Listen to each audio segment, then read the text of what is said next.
welcome. Let me get my water. So for those of you that miss it, this is our new intro team that we had an artist creating for us. So you can watch it on YouTube as well. So today is class number 7, Lateral Movement, Virtualization, and Threat Intelligence. They are like 3 different topics, and we are doing them together in one class. So let's hope that you stay with us during the whole 3 hours. There will be at least one exercise during the beginning of the class where I will ask you to talk with someone else. So I see a lot of people there alone, and I don't like it. So please kind of, or move around so you can talk to each other, okay? It's going to be, you know, talking, like in verbally. Okay. So this is the one where we are attacked, but we get intelligent about it. As usual, you can find all the links here. And before I forget, welcome internet. I'm not going to be on the chat, but we have like a lot of people here answering your questions. So make sure that you don't get stuck. Results of the survey from last week. We are around 1,200 people taking the class, and we have 25 responses, which is OK. But remember that Sebastian shared a photo. I will decline.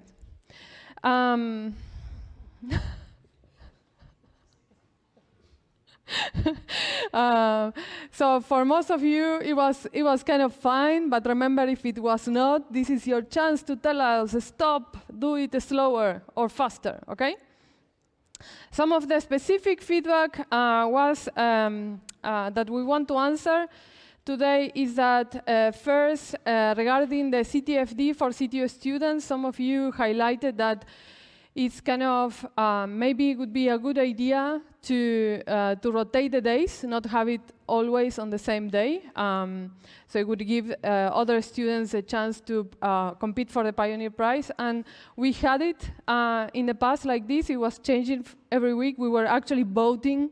And you were voting when did you want it and so on. But it was changing too much, and like students actually prefer a fixed date. So if you really hate this way, you can fill the feedback form, and we can change it later, OK? And then there were a lot of problems with the reverse shell, and some commands did not work. Some of the labs are kind of complex to do, and we cannot test everything, mostly because they involve all of you taking part. So we hear you, and we will try to work it out later, OK? Some Parish notices. CTU students, the class of November 20th is not going to be here. In here is going to be the annual robotic competition, OK? So it's going to be on room 301, so make sure that you take note of that, OK? For the mock students, because some of you asked this, if you want to start saving some time, then you can go to the Hacker Lab and start installing some packages, OK? So I will do it as well. So I will be ready later, and it will just download a lot of stuff in the background. We will execute these commands later, but it will save you some time. And now for the Pioneer Prizes. This Pioneer Prize for Assignment 6, and we have 3 winners. So for the 3rd place, we have an IoT ESP8266, which is super cool.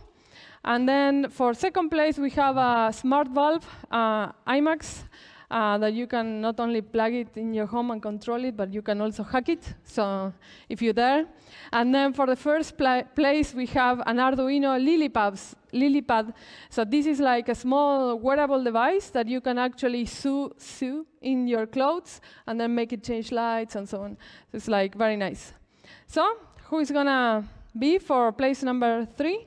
Make some noise. And we have Radovan. Congratulations. Please.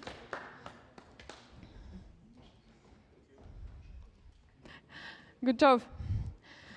OK, for 2nd place. And, oh, wait, I can do this. Oh, something happened here. OK, Max.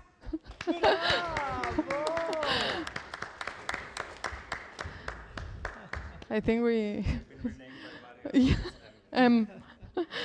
like Moriarty in Sherlock Holmes. OK, and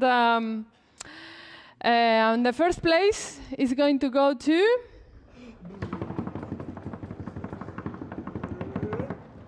David Seredi. Good job. Congratulations. OK, and remember, every week is a clean slate, so you can still get one of these. Today's class is going to be packed, as I say in the beginning.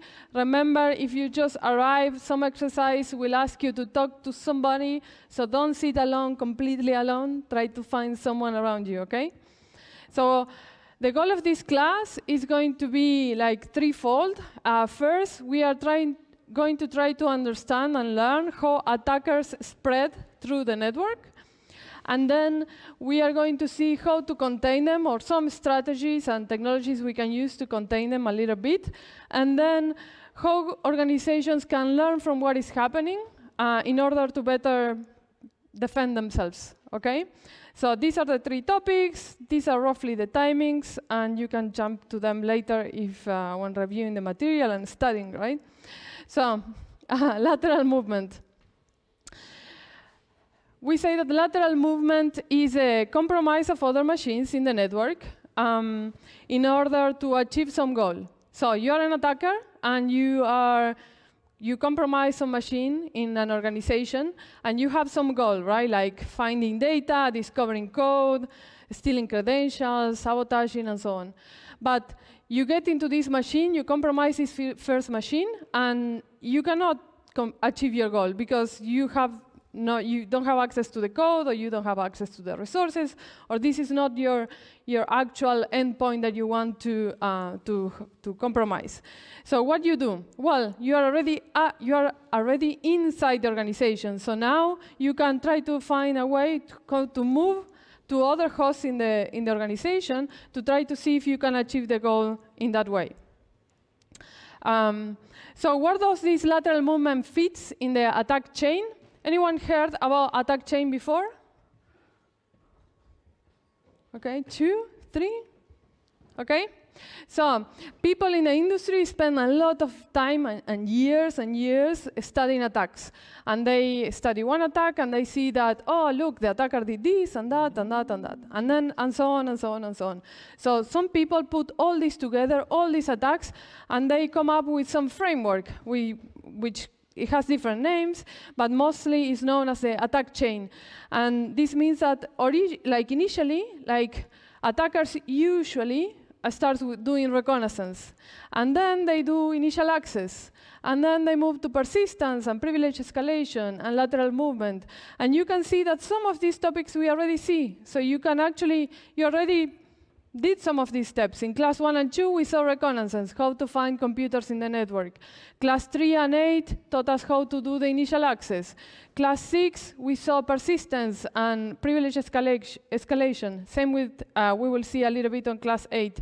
And class 7 is today. So once we did the initial access, we gain persistence in that machine, then we can try to spread in the network. And in some classes in the future, we will see some other topics. So I wanted to share with you that this is not, lateral movement is not like a theoretical thing. It's actually happening, and attackers do this type of attacks in real life. So here is a case study. Let me dismiss this. OK. Here is a case study from 2025, which is early this year. The Trend Micro published. They analyzed the infection, and they published the report on an APT campaign called Earth Kurma. An APT, anyone heard of APTs before? I guess yes? No? OK. So an APT is called Advanced Persistent Threat, and we say that this is a long-term sophisticated cyber attack, usually targeted with very specific goals in mind. And an APT is not just one person. Usually it's like a group of people. Imagine that all of us get together and we say like, okay, we want to hack Sebastian, imagine, right?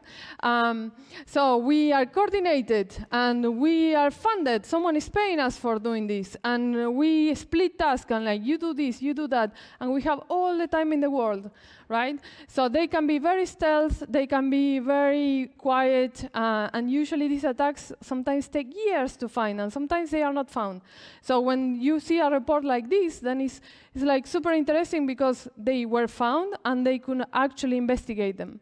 And this specific APT group was targeting government and telecommunication organizations in Asia, and was using all sorts of malware and other techniques, and it was conducting cyber espionage. APTs are characterized for their goals, which are very usually complex, like cyber espionage, disruption, sabotage, long-term control of ICS, industrial control systems like power plants and so on, okay?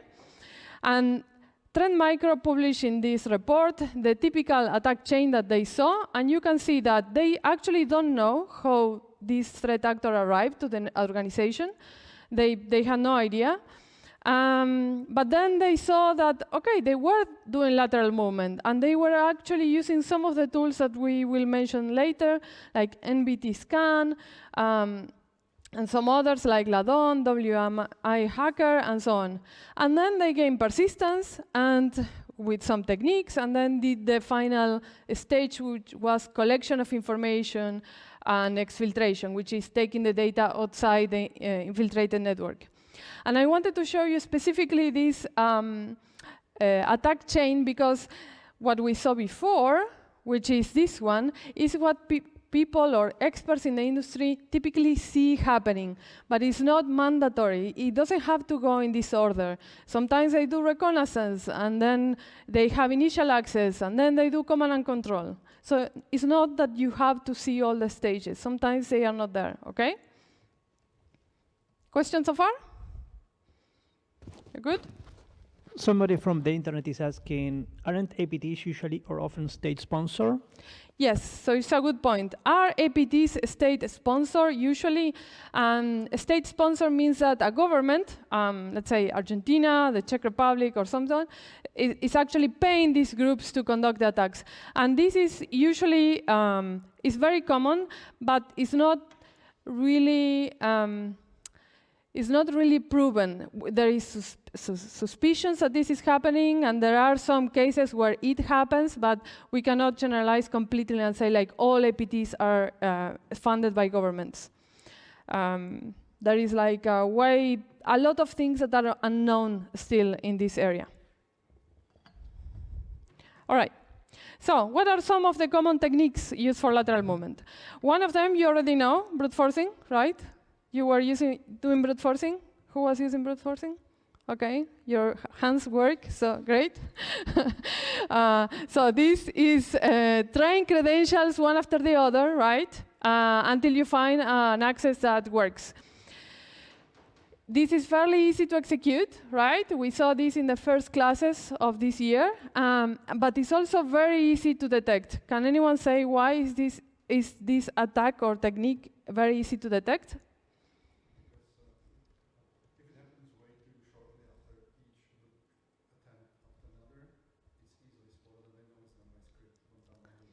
Okay, so, okay, give me, because I will ask you a follow-up question. So Lucas said, because if all the requests are doing in rapidly succession, like you can see them, right? Yeah. So can you see them? Who sees them? Well, I would suppose... Closer. Yeah. Sorry, I would suppose the administrator or somebody who looks at the logs and see that they happen way too quickly after each other. Okay, so someone is monitoring the network, right? Capturing logs, and then looking at the amount of traffic. Thank you. Looking at the amount of traffic and seeing like, hey, there is a spike of traffic because this is a very, very aggressive, okay? And I will designate Sebastian as my official thrower. So please throw something. No, to Lucas. So you specify. Thank you, though. Okay. Right. So next attack or technique for lateral movement, sniffing. So once you are, remember we are the attacker, right? So we are in a network, we compromise one machine, and then without attacking other machines, we can sniff, capture packets in the machine we already compromised, and listen to see if we get anything. And this is very easy to execute, and it's very hard to detect. This is why some people do it, because you're just sniffing in the hope that the client will use some protocol that is insecure, and it will send some secret in plain text. And if that happens, which most likely it does at some point, then you can extract the secret and then use it to log into some service, okay?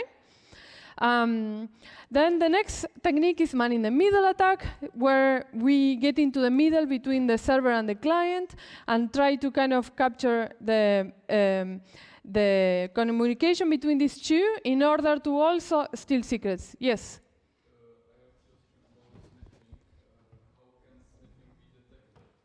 How can sniffing be detected?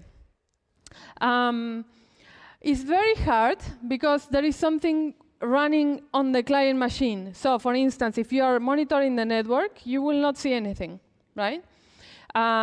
If you are, some companies have installed on each machine like endpoint protection, which is monitoring the processes.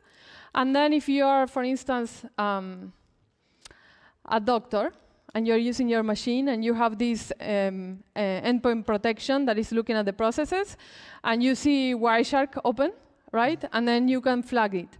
But what if it's one of us, right? We are using Wireshark constantly. So that gets a little bit tricky. And that's why organizations kind of have this list of programs that are allowed in a way to kind of understand what could be suspicious. Usually, attackers try to use things that are already installed. And there are like different ways to sniff. Yeah.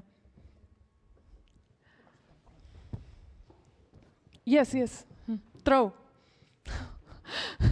Couldn't honey tokens be used to detect sniffing, like sending something that nobody should, like purposefully sending the information which like nobody should pick up and use or something, and it being picked up. Okay, it's a good question.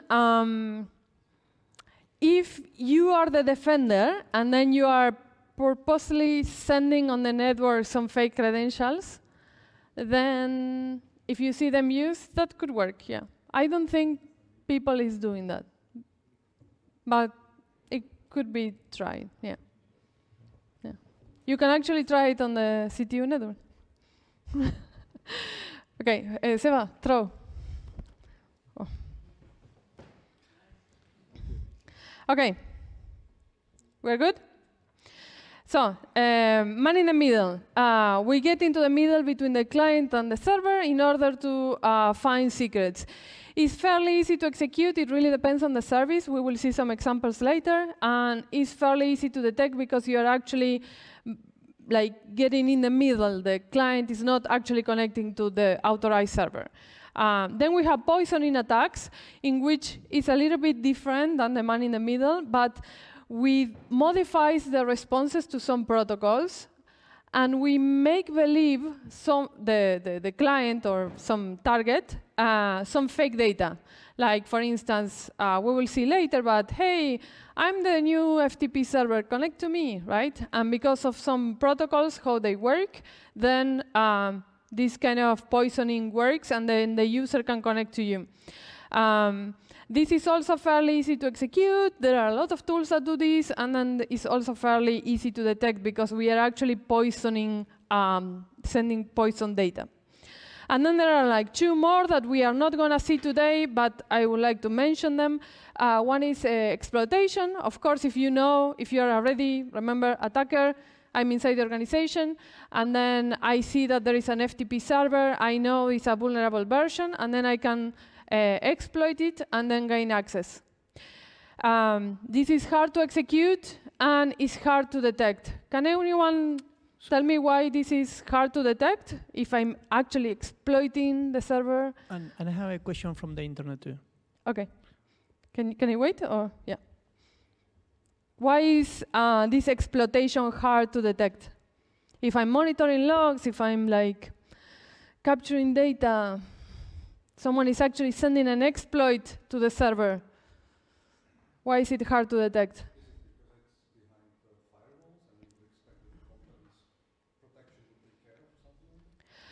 Is it because it's behind the firewall and companies are, what do you say? Companies are?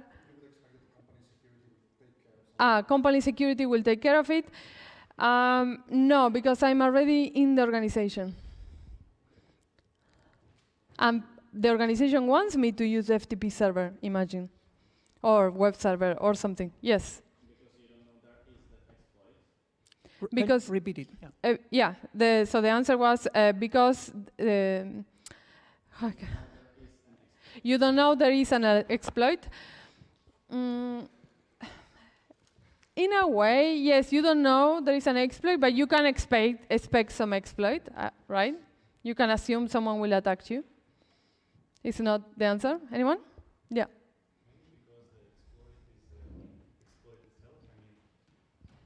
Thank you. When we use exploit, server don't understand that someone is attacking you. He thinks that it's normal action because who thinks it's normal? Server, like a software, okay. The server.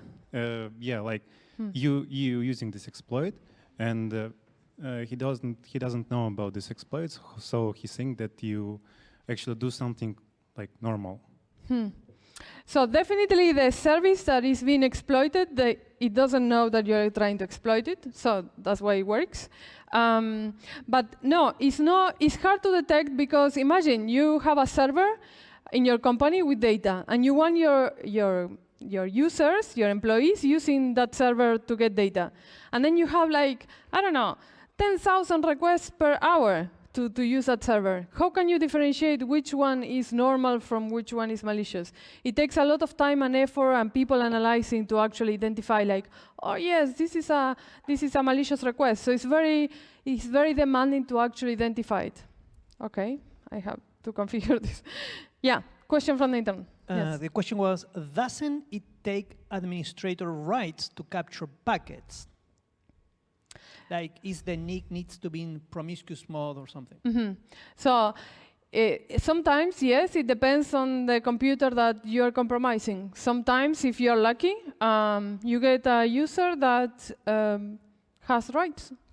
And sometimes there are different ways to sniff packets that do not, that maybe this is circumvented, I would say. And somebody else asked, what is RCE?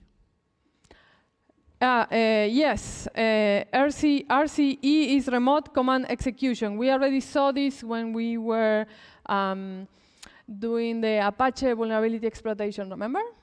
So I will ask someone to put a footnote on this. Okay, and then the last technique before we go to the hands-on is memory search. So you are in the computer and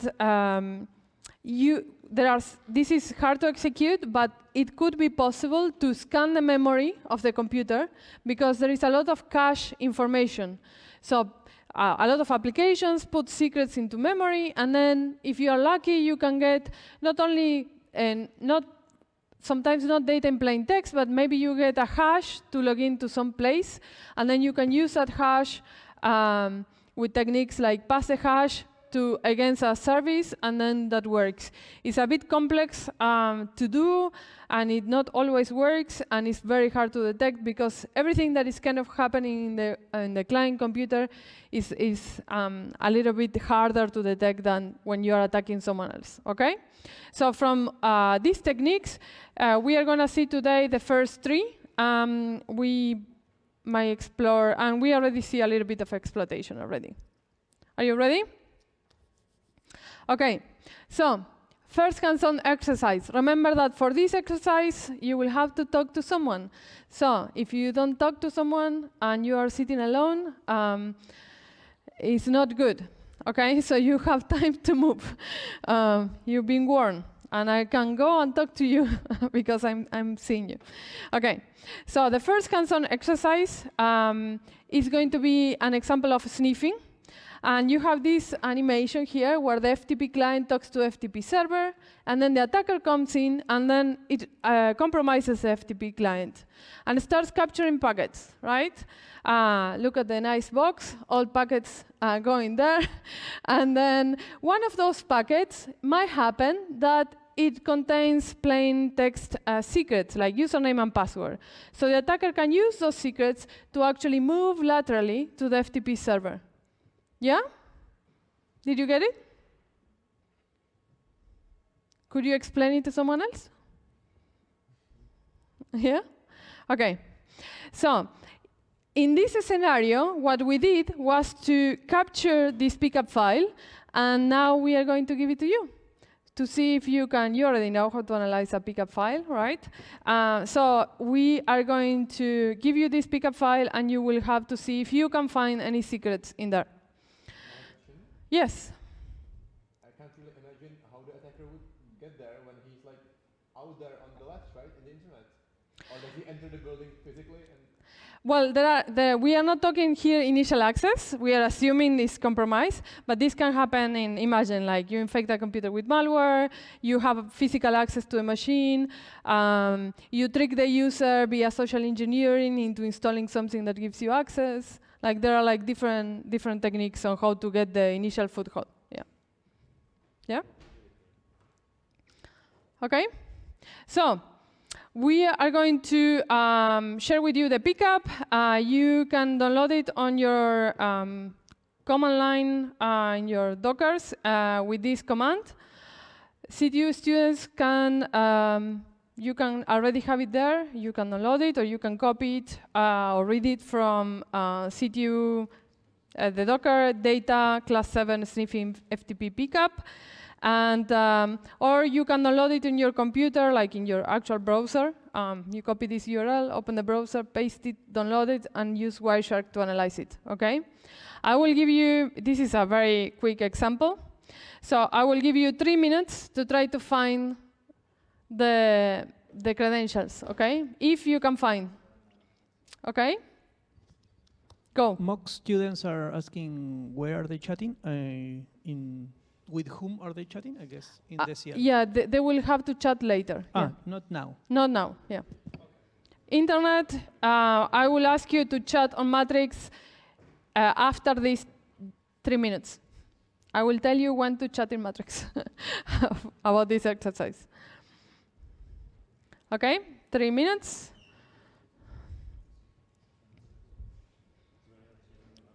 Thank you.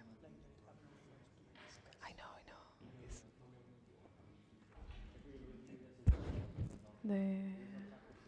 The putting it together is later.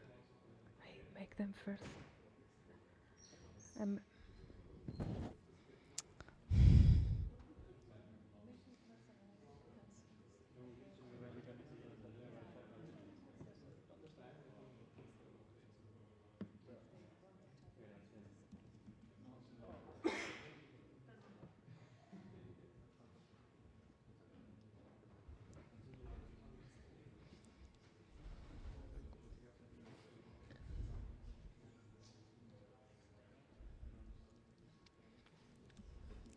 I see some people still sitting alone.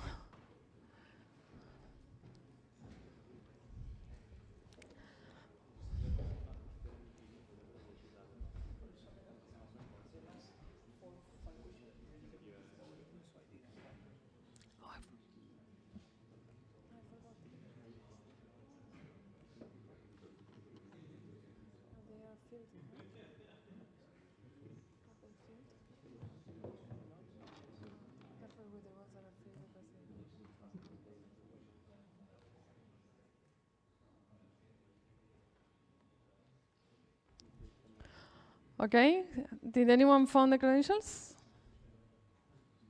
1, 2, 3, 4, 5, 6, 7. Okay, 1 more minute.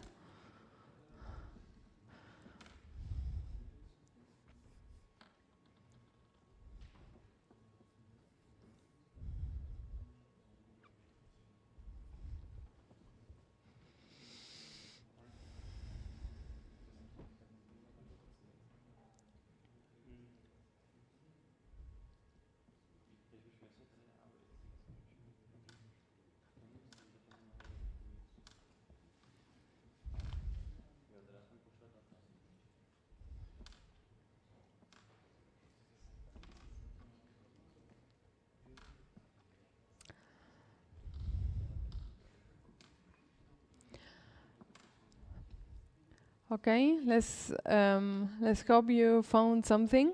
The next step of this analysis is that you will have like 2 more minutes to talk with someone next to you. Internet, you can chat in Matrix and try to share with each other. And I want you to share what you just did. How did you find it? There is not just one way to find the credentials. There are like actually many of them.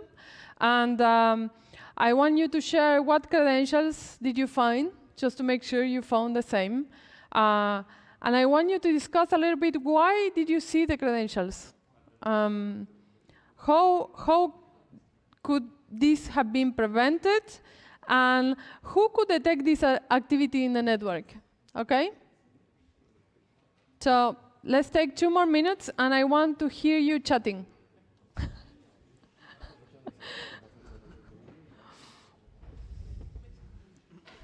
Make some noise. Yeah.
Yes. So what are we trying to answer here? What credentials did you find in the pickup?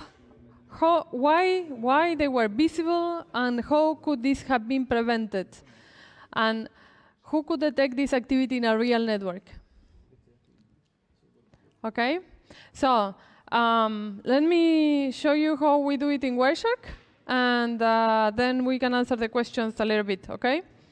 So this is a capture. I guess that some of you are probably seeing this in TCP dump, but I'm on a different team, Team Wireshark. So if you don't know what to look, sometimes you get hundreds of thousands of packets. You can actually, you know that this is an FTP, right? The protocol, the core protocol is FTP, so you can actually search FTP here, and you will see the start of the packets. So these are the packets that are doing the FTP communication. And then you can, this is one way to solve it. So one way is to click on one of the packets at the top, and then right-click, follow TCP stream. We already saw this, but I will just emphasize it.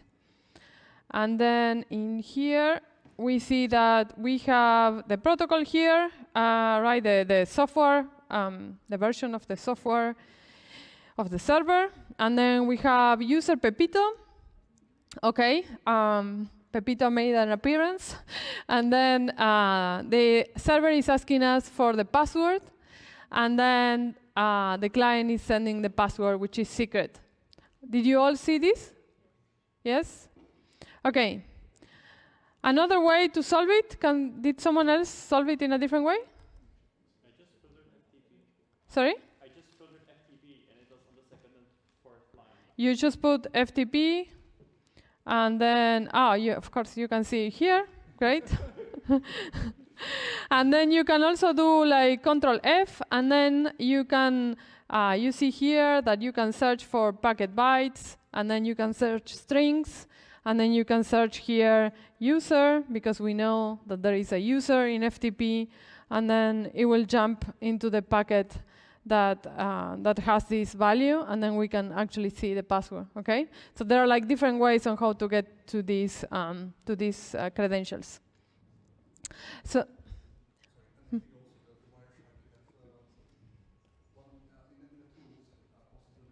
Wait. I'm sorry, I just remember that I think it also has one of the tools in the Wireshark where you can just click on there and it will actually shows you any kind of unhashed passwords. So it will just show you anything it finds. Like here? I think it's in tools somewhere in there. I don't remember now. I would have to look in my credentials. Yeah. Oh, cool. Look. Wireshark found credentials on packet 35, username Pepito.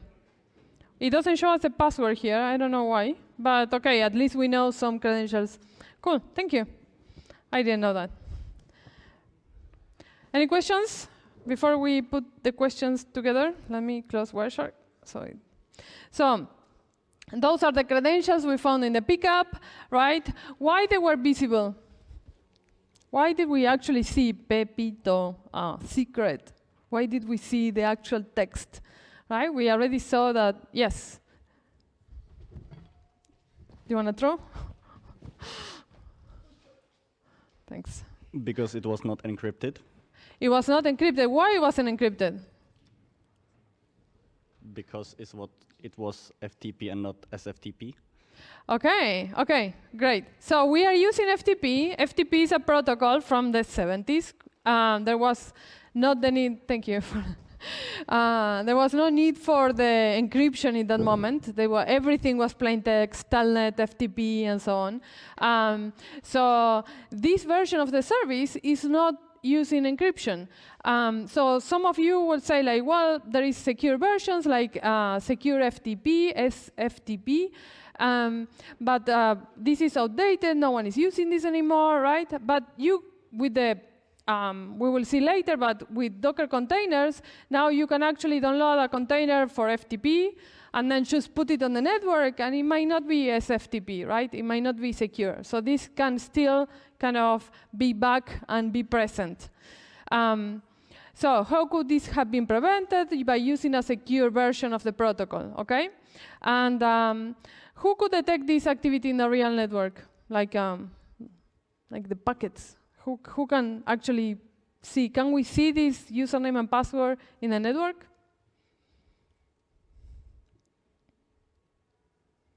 This is not like brute forcing. So if we monitor network logs, we are not actually going to see the user and password, right? It depends on the network log collector, but. So who can see this activity? Remember that we are also defending, right? Sometimes. So how can we detect this? Anyone from the internet answering? Yes? The sender and the receiver. So the client and the server, right? Yes. I guess, but it's someone else, yeah?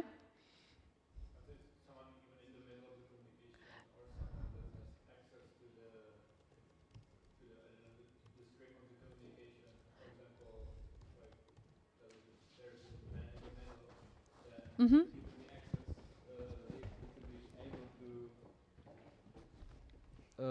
The person, like the man in the middle, could be able to actually access or see all of the communication.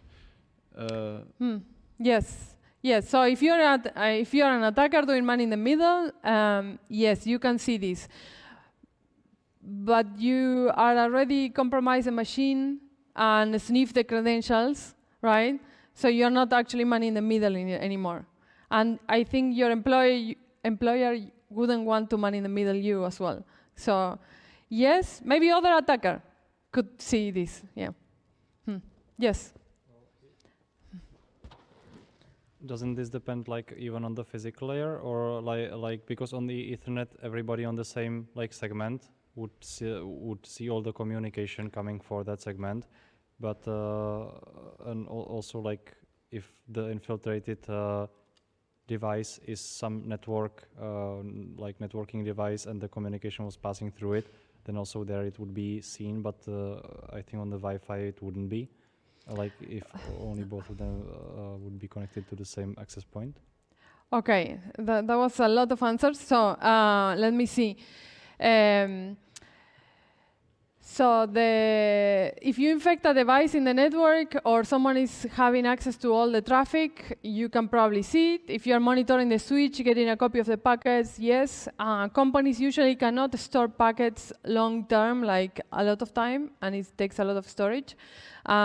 Most of the network today are isolated. So usually, like 20 years ago, you would go to a network, and if someone was sending a password like this, you will capture it.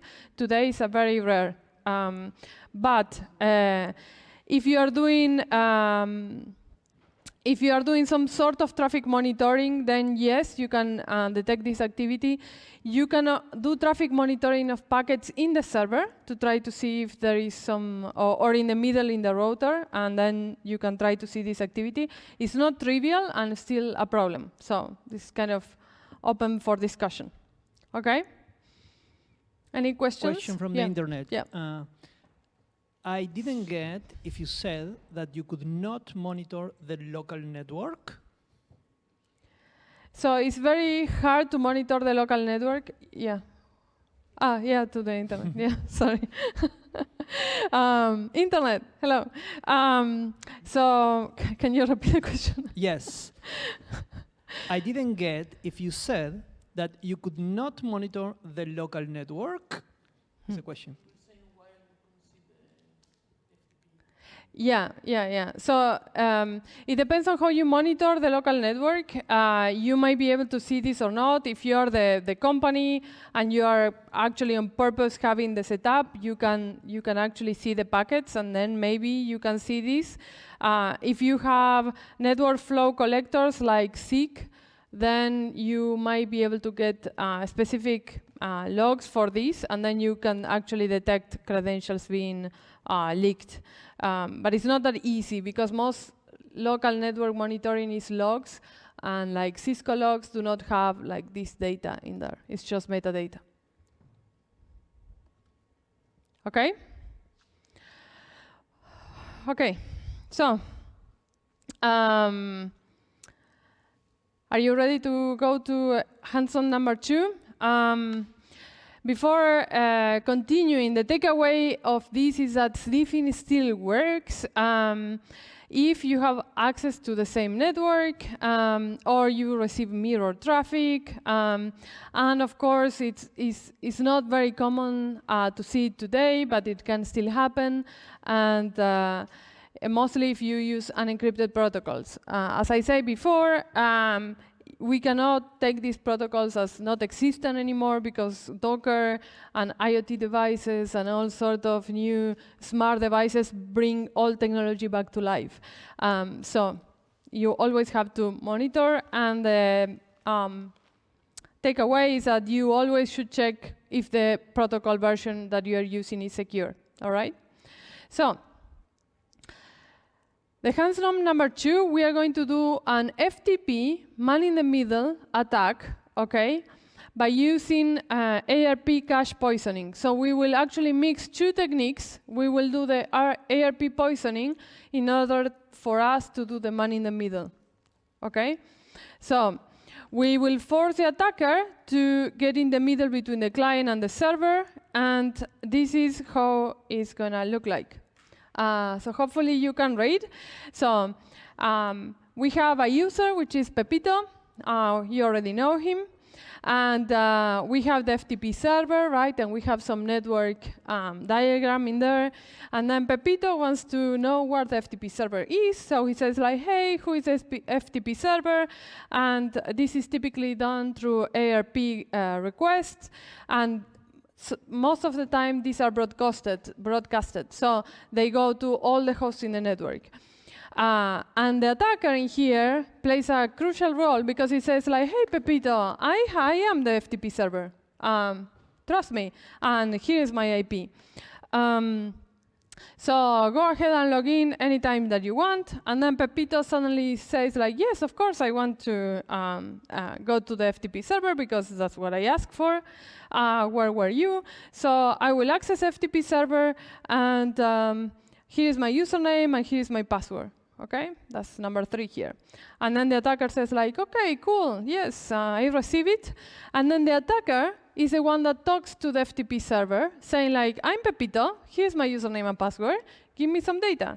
And once it receives the data, it can actually forward the data to Pepito if it wants, to say, like, Pepito, yes, it's working, but actually I'm in the middle, so I get the credentials and I get the data. Yeah? So, save this picture in your heads. We will try to do this in all of us and on the internet. So, to carry on this hands-on lab, we will have 7 stages, or 6 actually. We will first set up an FTP server. We will set up an FTP client. We will do the traffic capturing because we want to analyze that later. And then we will monitor the traffic in real time. We will do the ARP poisoning. And then once we do the man-in-the-middle, we will move laterally to access the FTP server with the stolen credentials. So we have 2 different setups. So this is a setup for the CTU students, and I will get into in a minute about the setup for the internet people. So as CTU students, we will take the opportunity and the advantage that we are all in the same network, and you are going to wear 3 different hats, okay? So you will be the client and you will connect to someone else's server. You will be the server to someone else, to some other student, and you will also be the attacker. How does this look like? Something like this, okay? So in each of your containers, you will do the FTP server so someone can connect to you. You will do the FTP client and connect to someone else. And then you will do the ARP poisoning to attack even someone else, okay? So the most important thing here is that in order for this to work, you all need to participate. Otherwise, if it's just me, we will not have enough FTP servers, okay? So, and you have to kind of do this timely. So when we get the list of all FTP servers active, we can distribute to each other. This is a diagram that Sebastian created to show you what really happens. So you have, in this diagram, you have like 6 different containers, and you can see how each of them are chained, like the green lines are like the clients connecting to the servers, and then the red lines is who is intercepting who, okay? So let's look at my diagram. And hopefully this is a little bit more clear. If you are lost at some point, you can ask us. We have people here to help you, or you can just go back to this diagram to kind of orient you, okay? So for the, mock students, I can hold this. So for mock students, please go to the CTU Strato Cyber Lab and start class 7, because we will need that. And the setup for you is a bit different because you don't have friends like we have here in the CTU network. But the class 7, we created some containers for you. So you will be, when you log in into the SEL, you are in the Hacker Lab, right? You are here. You see the Hacker Lab here. And then class 7 will start 2 separate containers. One we will use for the FTP server, and one we will use for the FTP client. And then from the Hacker Lab, we will intercept that connection. To access these containers and configure them, we will have to SSH into these of them, okay? We will be guiding you, but the setup is a little bit different. If you get lost, please ask us, and we can guide you, okay? And this is very important, mostly for people at CTU, but for both of you. This exercise is actually carrying on an ARP poisoning attack. So make sure that you don't do any typos and you are always in your container and you're not in your local network outside the containers, okay? Because if you do it incorrectly, you might be actually disrupting the network. And if you do this in your company, then maybe the whole company will have no internet. Okay? Are we ready? Okay, so here we go. We will start with the setup of the FTP server. And as an attacker, you should not have access, but we will make do because we need to help our fellow classmates, attackers, to attack. So mock students, you will have to SSH the FTP victim FTP server. This is the IP of the container, and this is the password, and this is the command to log in. So let's try to go to the SEL. Make sure that you have the latest version of the SEL. If not, please rebuild soon. Otherwise, it's going to be complicated. So I'm going to log into the server. You should see class 7 servers, okay?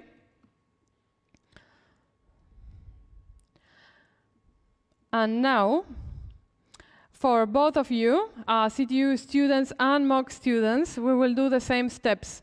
So first, CTU students go to your containers, and mock students, you are in the FTP server on the SEL, and we will install the BSFTPD program, okay?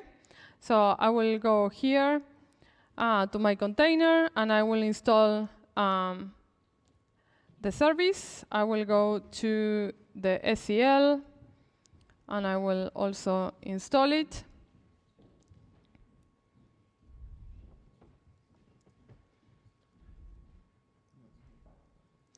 So it's there. Remember that, yeah, doesn't matter. Okay, so once we have this service program installed, we will edit the configuration. So using your favorite editor, Vim, we will edit this conf. And let me do it here. Oh. Okay. And we will find the line that says write enable. Let me search for it. And we have to uncomment this line, okay? It should be uncommented, and it should be write enable yes. Let me do it on the SEL. Let me do it from the beginning.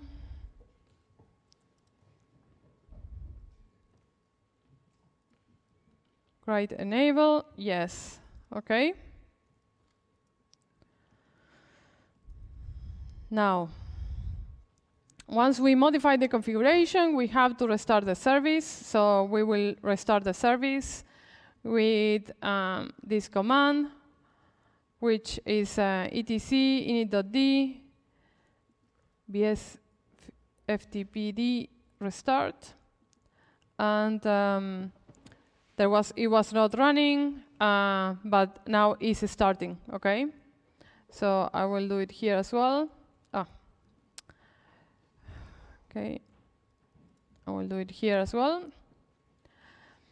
And now, where we are, okay, we will add a new user, Pepito, and we will put the password secret, okay? So I will start with the SEL.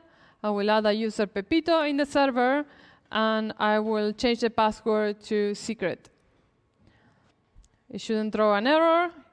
If it does, please ask for help. I will do the same here.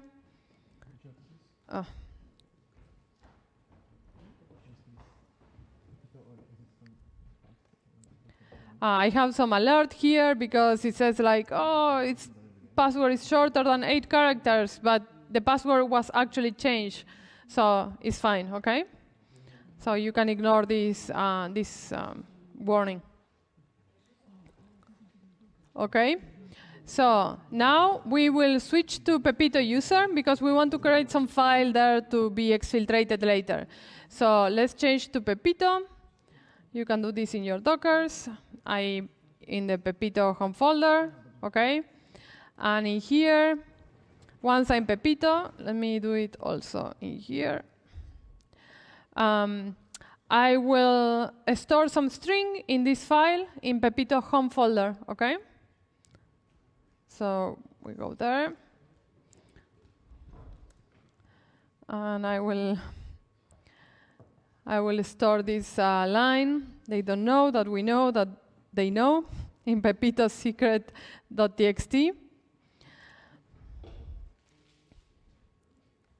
Okay? Remember that we need you to follow along so everyone can play, okay? Okay, now we can log out from Pepito, okay?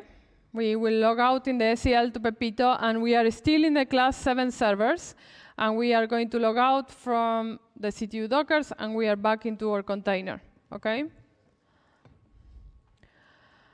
And yeah, let's check if the FTP server service is running. And here I can see that the service is running. It's running also here. So, okay, step number 1 seems good. Now, only for the mock students, please get out of the FTP server container, okay? We will log out with Control D, and we should be back to the Hacker Lab. Good, are we all in? Yes? Okay, perfect. So, step number 1 of 7 done. Let's move to step number 2, which is setting up the FTP client. So, for mock students, you have to move into the FTP client container, which is in this IP, 172.20.0.108. The password is also admin. And let me copy this so I can log in. The password is admin, and I'm here, and I can see that you should see class 7 clients here. Okay? And now, before internet, please wait for us. We need to pick up the FTP servers for CTU students. So we will try to give you, considering that all of you have an FTP server installed, right? I will generate a file that will tell you which FTP server was assigned to you. And let's hope it's more than 2 lines. Let's see. So let me copy this. Okay. Okay, this is script. Oh, cool. So I'm scanning the network, right? And right now we will focus on the first table, which is test assignments. Okay. So I will copy this file for you. You don't have to see this, so it's fine. Where is it? Here. Bash. Okay, so now if you go to data, let me see. Let's data class 7 who to attack. You should see the same file as me, right? Go to this section where it says FTP connectivity test assignment. Find yourself, your IP, in the first column, and take note of the second IP. All right? So you can see, you can go here, data class 7 who to attack, and you can find your IP. If you don't know how to find your IP, it's okay. You can search it with IPA, and you can see here ETH0, and I have this IP, which is 0.4, and you should see yours there, okay?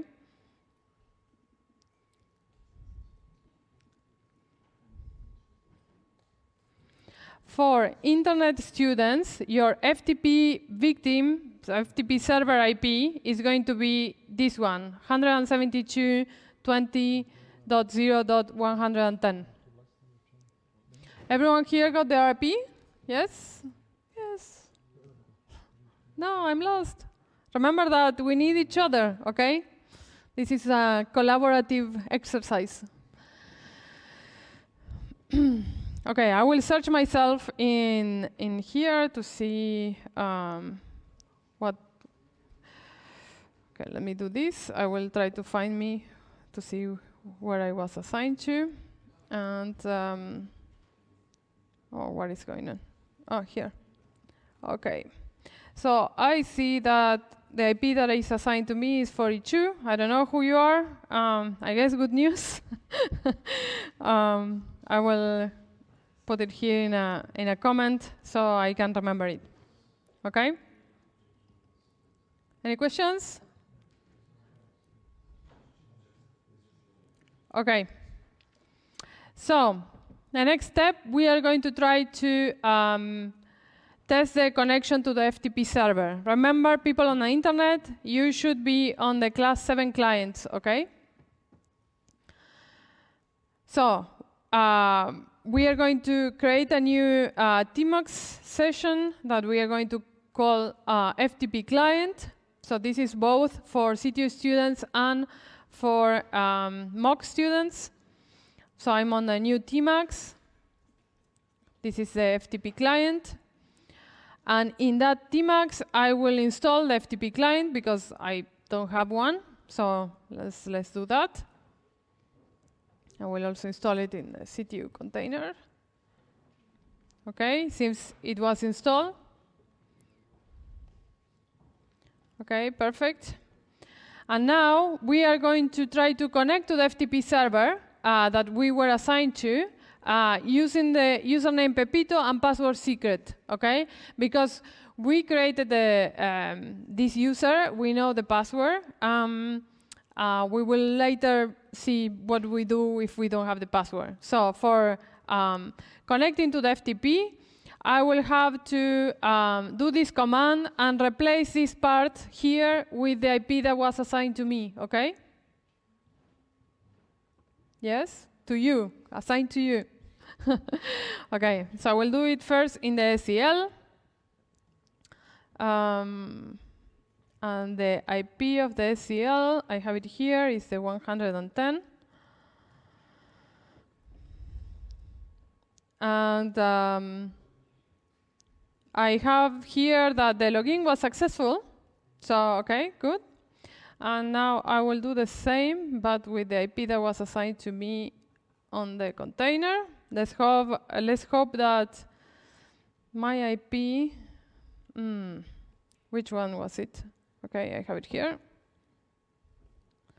Let me attach. Let's hope my partner did not stop the FTP server.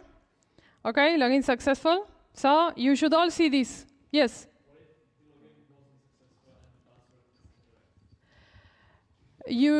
Someone probably did something. Yeah. What if you did something and the password was incorrect? Maybe you can chat in the CTU in Matrix who has the IP that you were assigned to try to see what went wrong, okay?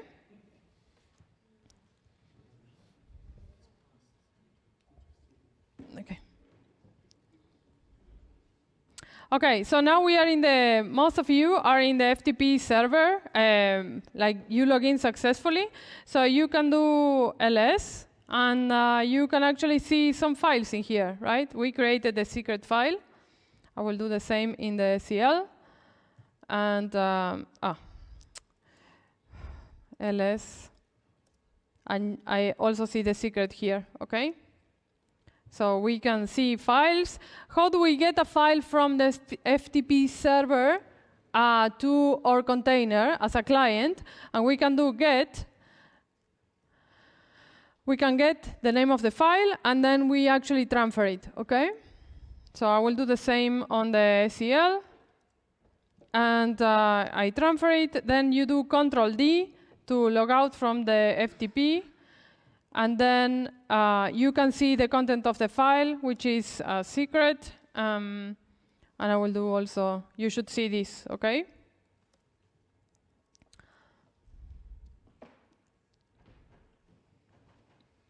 So let's finish this, this section, and then we can go to a quick break.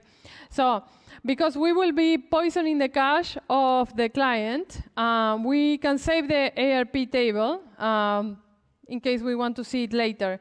So to save the ARP table, we can do like this. The T program is going to copy the output of the terminal into a file, okay? So you can see it, but you can also be storing a file. So let me clear the screen. And I can see that I have the 172.20.01 in this MAC address, the 110 in this MAC address, and the 0.2 in this MAC address. And we can do the same on the containers in CTU. I might see more things because of caching, but that's okay. And before logging out from the TMAC session, what we want to do is to keep our client connecting all the time. We want to have like this repeated connection because this is something we will have to intercept later. So we will do this command. It's a while true, basically forever. It will run the FTP client with the username and password. And the only thing we need to do is to replace the FTP server IP address with the IP that we were assigned to. So let me find the IP here again. And I will replace it in here. This is for the SEL. Let me copy it. And it will just log in, log out, and wait 3 seconds, log in, and log out again. And I will do the same here in the for CTU. I'm still inside the TMAX. And I will copy this. I will try to remember the IP that was assigned to me. And then I will replace the IP address. So please do this as well, because we will need this for the exercise, okay? You should see something like this. Once we have this running, we will detach from the TMAX and leave this running. So Control BD. I'm back to my main shell, and in here as well. And CTU students, you have to exit the client, okay? So we are going to do Control D, and we should be back into the Hacker Lab. All right? Okay, so let's go to a 10 minutes break. For those of you that have issues, maybe we can troubleshoot during the break. And after we are back, we will get all our data for conducting the attack, all right? So let's be back at 49.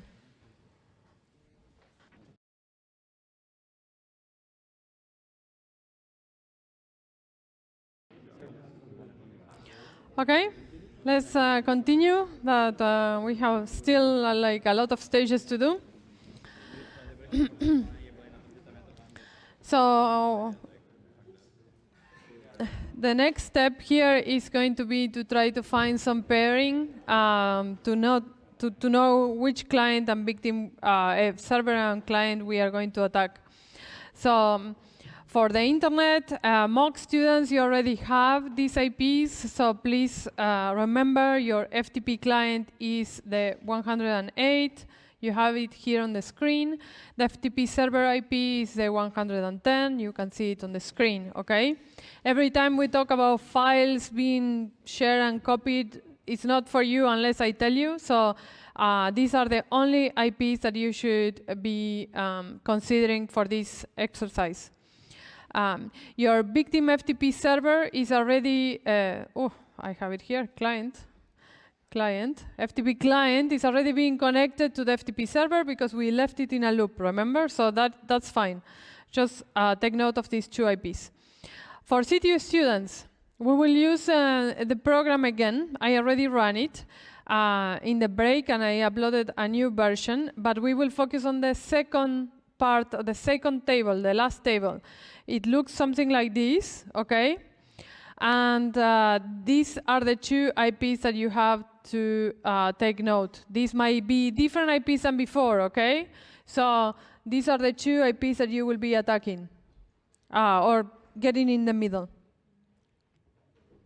Okay, I will share, yeah, sorry. So this file is uploaded in class 7, who to attack. And if you see it, we go to the bottom, you will see these simulated attack assignments, and you find your IP in the attacker column, and then you take note of the next two. All right, so I will find myself. I think I was this one. So I will just copy the entire line. Please, you find yourself in the file in here. If you are not in the file, then please chat in Matrix in the CTU students, and we will find some IPs for you, okay? Oh.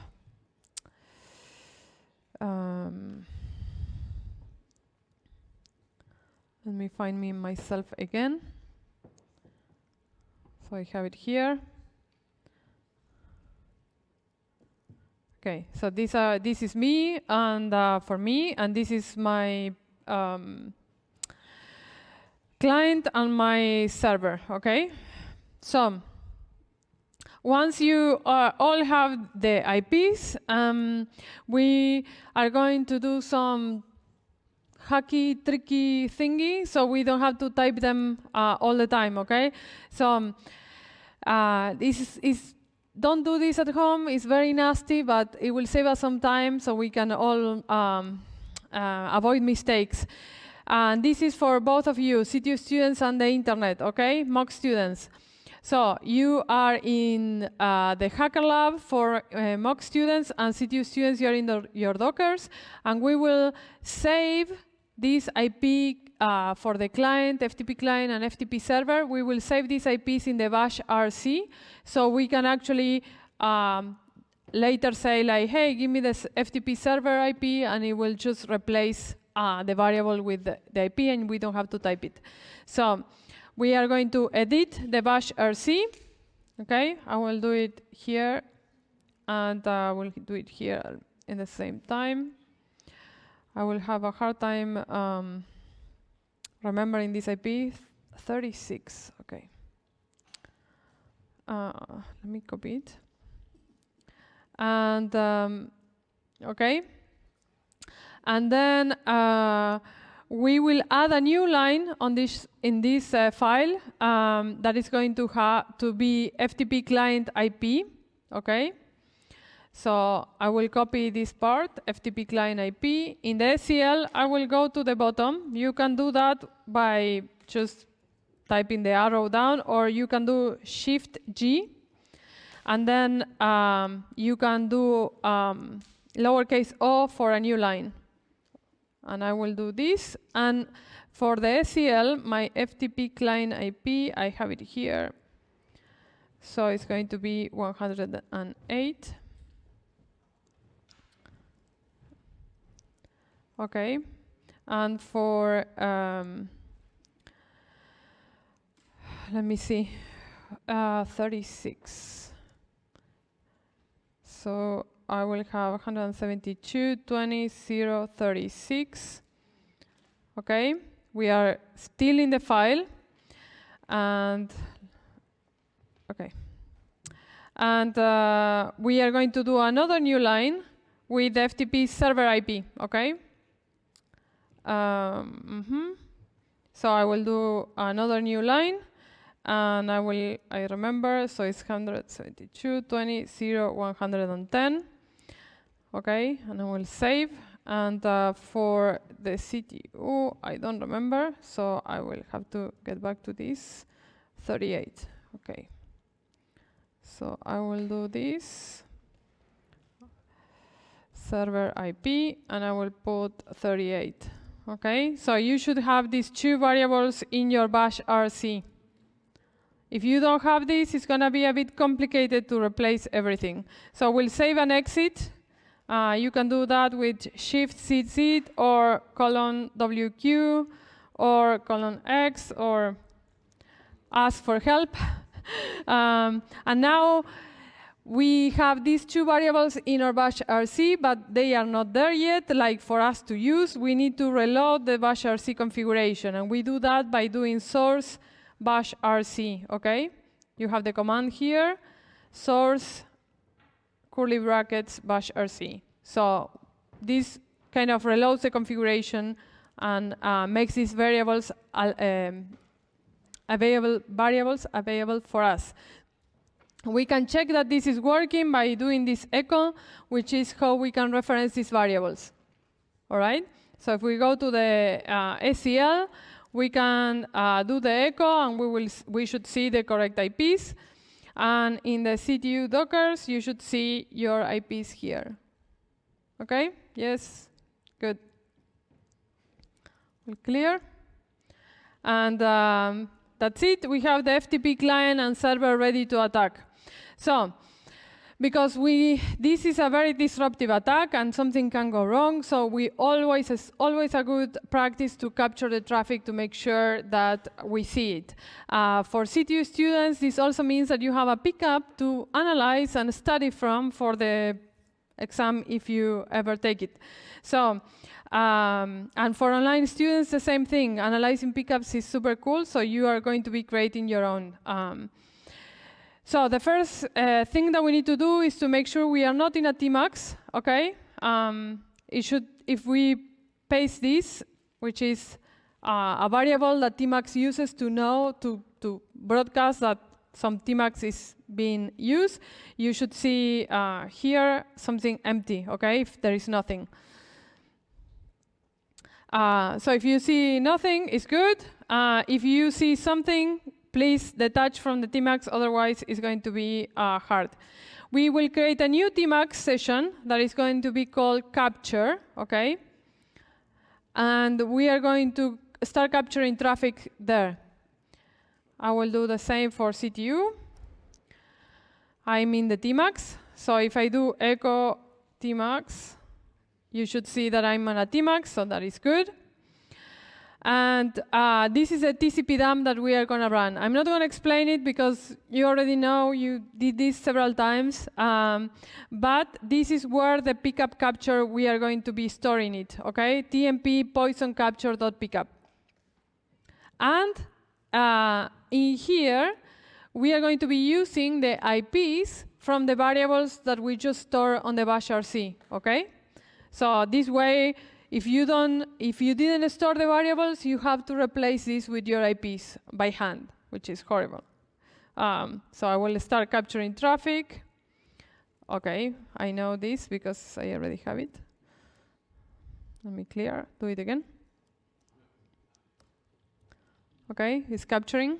I have some packets. And I will do it as well. No. Have some configuration that it copies everything I select. Okay, I will copy and paste also in the SCL. In the SCL, it's going to work in the same way. So we should see some less packets than in CTU because there is less traffic going around, okay? So once we have this pickup capture running, we are going to detach from the Tmux session and go back to our original container, okay? So we are detached. If we do echo Tmax, it's empty. Okay, I will do detach. Echo Tmax is empty. Okay. So right now we are storing traffic, but it's not the end of the TCP dump because we need to monitor. Remember, you cannot just blindly store pickups and come back later. What if your attack is going to the internet? You always should look at the traffic during your attacks. So we will repeat the process, but we will only monitor traffic. We will not be capturing into a file, okay? So we can, every time we want to check something, we can enter the Tmux session, check the traffic, and so on. So we already did this step, which means that we are not in a Tmax. You can redo it if you are not sure. And we are going to create a new Tmax session called monitor, okay? So I will create a new Tmax session that is called monitor. I'm in the Tmax session now, and I will do the same command as before, exactly the same, without the W and the pickup file. So I will actually see the traffic, yeah? So I will put it here. I can see some ARPs. ARP is very noisy, right? But remember that we are going to be doing ARP poisoning. So it's not a good idea to filter it out, because otherwise you're not actually going to see your attack. What if you're attacking all the network instead of one host or something, okay? So if you see some ARP, that is fine. I will do the same in the SEL. And it's okay if we don't see a lot of traffic here. And once we have the TCP dump running, we will detach from the session, okay? Tmax, we should not be there in the session. Same for CTU students. We will detach from this, and we will come back to this later. I'm not in a Tmax. And now we are monitoring the traffic. We are capturing the traffic. We have everything ready for the ARP poisoning attack. So before we do the actual poisoning, I want you to see in the traffic later, in the pickup, what happens when you try to log into the FTP. You're the attacker, right? You don't have the password. That's what we are trying to do. So what happens if you don't have the password? So right now I'm trying to log in as Pepito, and I don't know the password. So, and I will use the variable that we store for replacing the IP of the FTP server. This is for both CTU students and MOOC students. So if I try to log into the FTP server as the attacker, they will ask me the password, and if I don't specify one, it will log me out, okay? So if I try, there is no anonymous login here.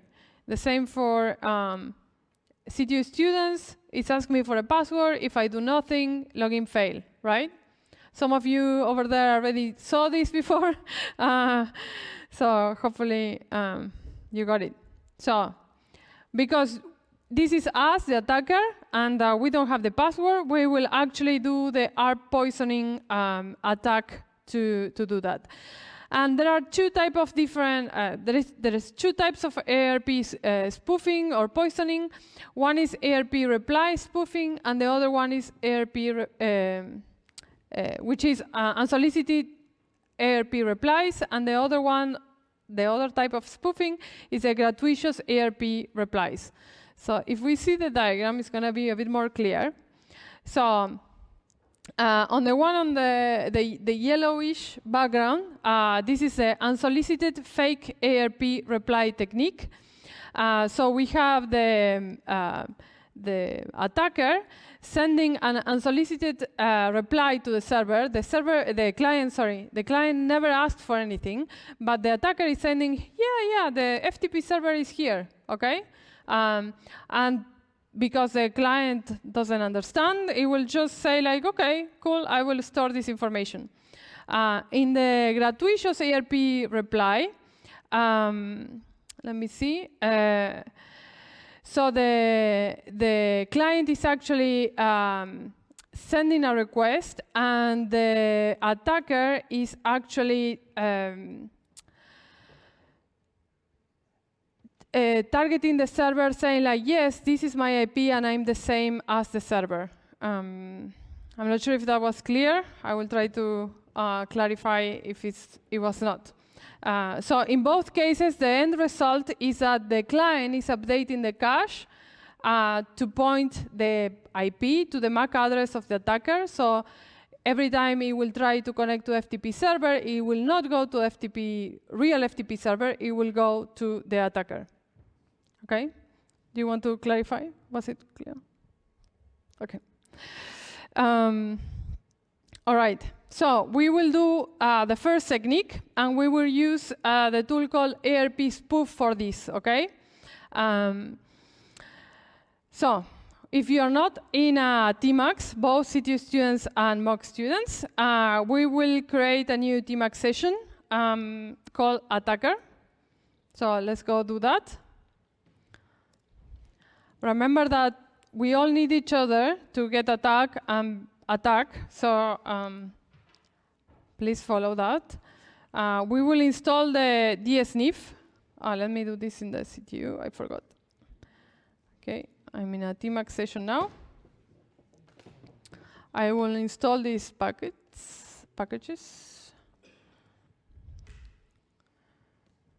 Okay. Okay, installation finish, that was fast. And now, we are going to use the tool, we are going to run the tool, we are going to say which interface is going to be working on, and then we are going to use the parameter -t, and then we are going to say, here is the FTP client I'm interested in poisoning, and this is the FTP server, okay? So let's execute this.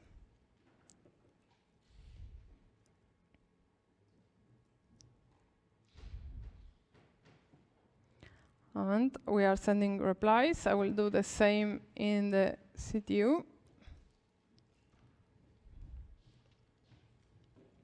And now we leave the attack working. We are spoofing continuously, okay? This is important. So Control BD, we are exiting the session.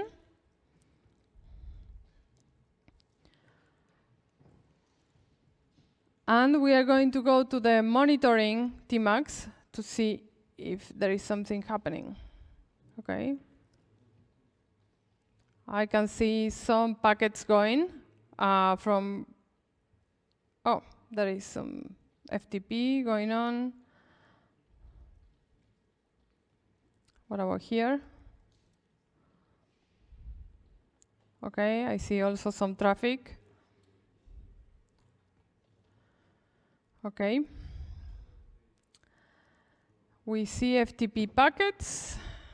Remember that we are filtering here the two IPs. We are capturing traffic from these two IPs, which is the client and the server, and we shouldn't see this connection between the two. So if we see FTP, it means that it's working, and we can actually see here traffic going to port 21, right?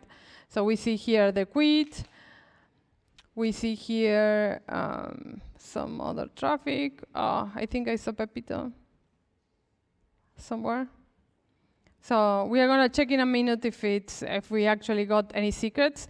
But if we see FTP traffic between these two client and server that we shouldn't, and we see it, then it's working.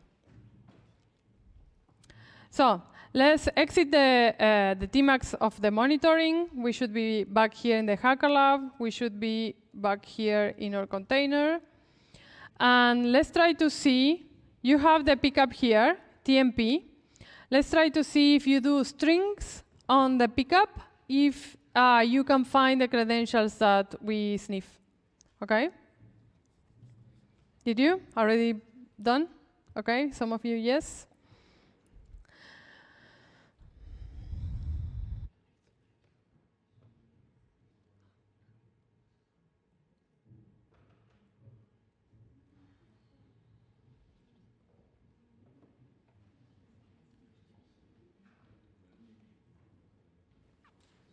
So let me see if I can do the strings. I will do it first in the SEL. I'm doing strings of more than 10 characters on the pickup file. And I can see here actually several attempts, connections with user Pepito and secret, okay?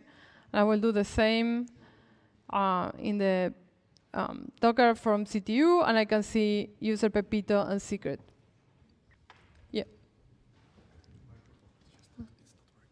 So, apart from the not working version, is it clear what's going on for everybody? No questions? No weird things? Who is sending what to what? Why is it working? No questions? For example, Did you realize why this is working in a Wi-Fi or in an Ethernet cable network and it's the same? It doesn't matter. Switch, hub. Is it clear? This will work on Wi-Fi? It will work. It's working right now. That's On a Wi-Fi? yeah, right now. Your computer has a cable. No, but if they are inside the container. You're in the container. If you're not, it will anyway. Do you know why? Well, because the ARP gets like sent over? Or? Because the ARP gets sent over. Exactly, because the attack is on the computer victim in the ARP cache table of the computer. It doesn't matter if you're in Wi-Fi, cable, fiber optic.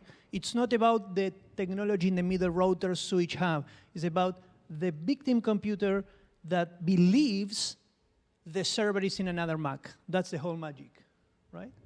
Is it clear for everybody? Wait.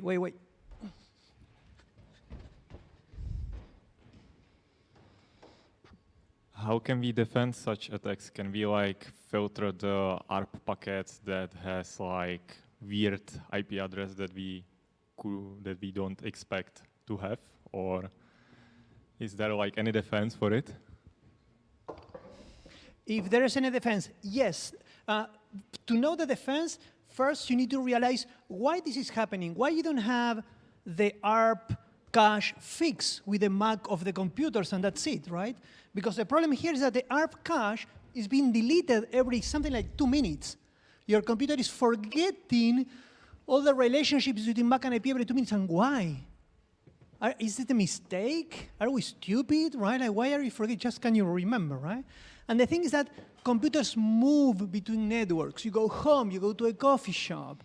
In the past, even it was very common to change the the Ethernet hardware.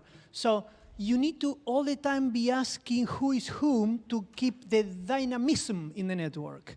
But that makes you vulnerable. So one of the protections, if you know the MAC address of your servers, is just to add a static entry in your app table. It's ARP-S, and that's it. That one will never be vulnerable to this. Of course, if it changes, you are screwed. You need to redo it by hand, right? On top of that, there are tools that are detecting this ARP poisoning. There are tools that are sniffing all the time. They say, hey, this computer has this Mac, and now has this other Mac. That is weird, right? And things like that, yeah. Okay, more questions from the internet? Okay, so now we have captured credentials. Now we need to move laterally. Remember that as an attacker, we didn't have these credentials, so we couldn't log in before. But now we can try. So if we do this, because you already found the credentials here, right? Pepito secret. So we can replace this with whatever we found, Pepito secret in my case. And I try to log in. I will see login successful. I'm the attacker, right? Impersonating or logging in as Pepito. And if we do ls, I can see the secret. If I do get secret txt, I'm downloading the file. If I get out and look at the file, let me do it here. And I can see the content. They don't know that we know that they know. Let me do the same in the CL. Right, here. In the ACL, you might need to install the FTP client because you don't have it as an attacker. Maybe you already have it. And I'm going to be trying as the attacker, which is the hacker lab, right? As the attacker, I'm trying to log in as Pepito, and I can see also the login successful. I can do the ls. I can see the secret.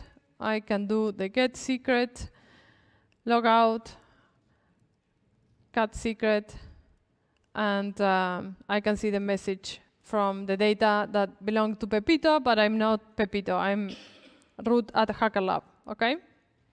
So,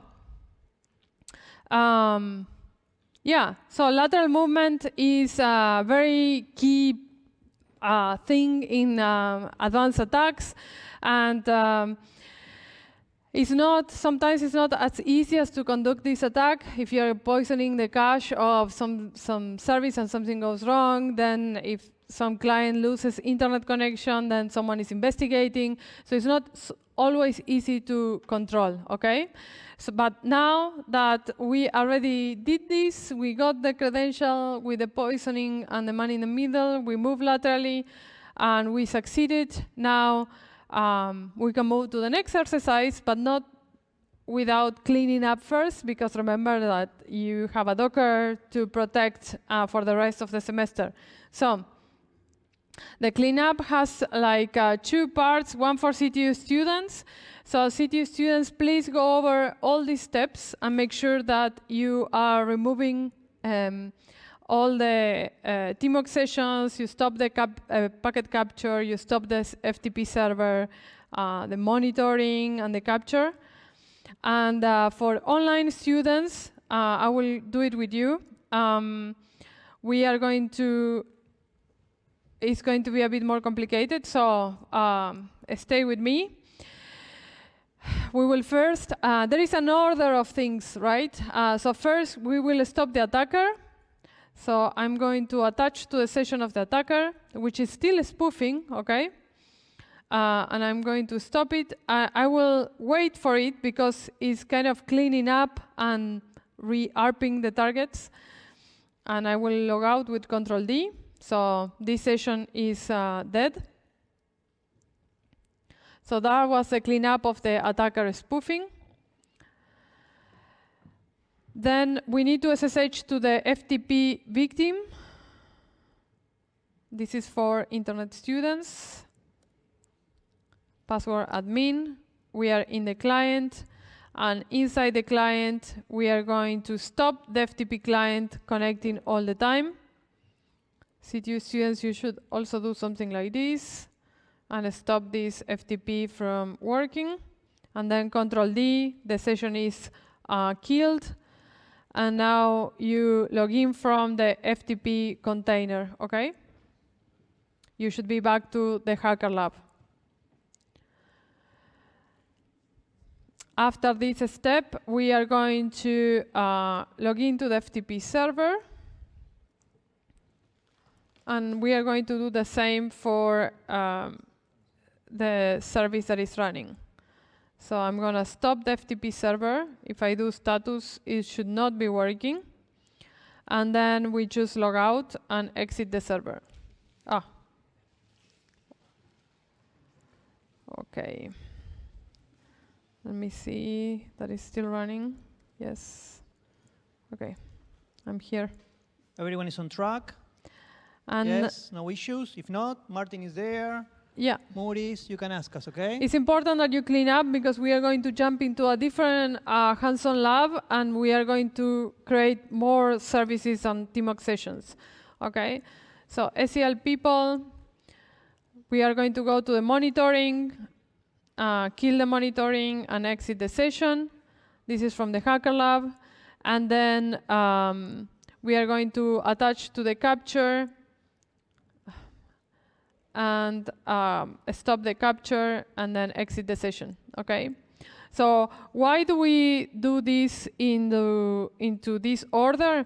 Because if you stop the traffic capture before stopping the attacker, there is traffic that you are going to miss, okay? So you don't want to do that. You want to capture as much as possible all the time. So I'm cleaning up in the CTU. I'm exited the session. I will stop the client as well. I will do it faster because you probably already did it. I'm stopping the FTP server. I will stop the monitoring. And lastly, I will stop the traffic capture, right? Always at the end. So we are sure that the pickup has everything. And for CTU users, remember that we all put the same password to Pepito, so it's a good idea to delete it. So let's delete Pepito. And we can clean up the environmental variables. For internet students, you don't have to do this, it's fine. But we can delete them here. Okay, I can do this as well. Oh.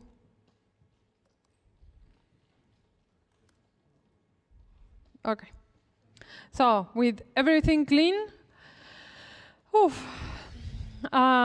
we are ready to hands-on number 3. Everyone good? So this is a bit different. It's another type of poisoning or attack that is on NetBIOS. We already saw NetBIOS in the class number 1 because we were reviewing protocols. So in this hands-on lab, we will do a lateral movement that relies on a problem existing on SMB and NetBIOS. And before I explain the attack a little bit, what are these protocols? So NetBIOS is the Network Basic Input-Output System. It's also an old protocol. It's basically an API that allows software applications on a local area network to communicate. It's a protocol that you provide the name, the session, and some datagram services, and it allows, as I say, applications to communicate. It's not heavily used anymore, yes, no, sometimes. It lives itself in the OSI session layer, and believe it or not, it was created in 1983. Maybe some of your parents were not even born, right? So it's like really old. Also, TCP/IP was created in 93. So MBT is NetBIOS over TCP. This enables legacy NetBIOS applications to run over TCP instead of UDP. It uses both protocols. It still can work on UDP, but it also supports TCP on these ports. We say that NetBIOS name service is a kind of alternative to the DNS in local networks. So sometimes if you mistype something in the network, it will, Windows computers will do a query in the local network to using NetBIOS name service. It's mostly updated. It was replaced by SMB, but remember there is a lot of critical infrastructure running on very old technology. So sometimes you might still find these old services. And SMB is a service message block. It's a protocol, network protocol that allows you to share files. Also, printers use it a lot. It usually works on port 445. This was a protocol heavily attacked over the years. If you are using some type of printer, they use this protocol, unfortunately. And we will take advantage of all this collection of things, okay? So we are going to do the NetBIOS poisoning attack. And we will actually listen, just listen, in the local network for any name request. Name requests sometimes happen because, as I said before, sometimes you have applications that want to use these protocols, but also because if you try to ask, for instance, a name, a domain name that doesn't exist, it will try to do DNS, but the operating system sometimes also tries to do this NetBIOS. If you ask for a domain that doesn't exist and you do the NetBIOS request, you can answer and say like, sure, it's me, okay? So this is kind of the idea behind the attack. So we have here the normal operation, which is a client asking who has this MBT server B name, and the server will say, hey, it's me. And in a poison operation, if the user mistype the name of the server, instead of name server B, types name server BB, the attacker can run in this tool, can say like, yeah, BB is me. I'm the new BB server. So we are going to be doing this, okay? For doing this, we will use the responder tool. This is a very famous pen testing tool. It is heavily used. You can actually go and contribute. And And it can do exactly this. It can listen and intercept this request and send a response to anything that arrives on the network, okay? There are more details here, but to carry on this lab, we will do also more steps as the previous one, but it's going to be a little bit shorter.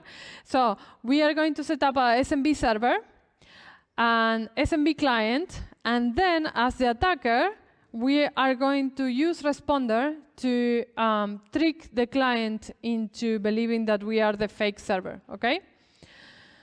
And after we, this attack doesn't get credentials in plain text. We often get hashes, okay? It's not the username and password, but we get the hash. So we are going to crack the hash to see if we can get the password and then use that for moving laterally, okay? So, are you ready? Yes? Okay, so step number 1, we are going to set up the SMB server victim. For mock students, we are going to log in into the server, which is the same as before. So please go there and log into the server.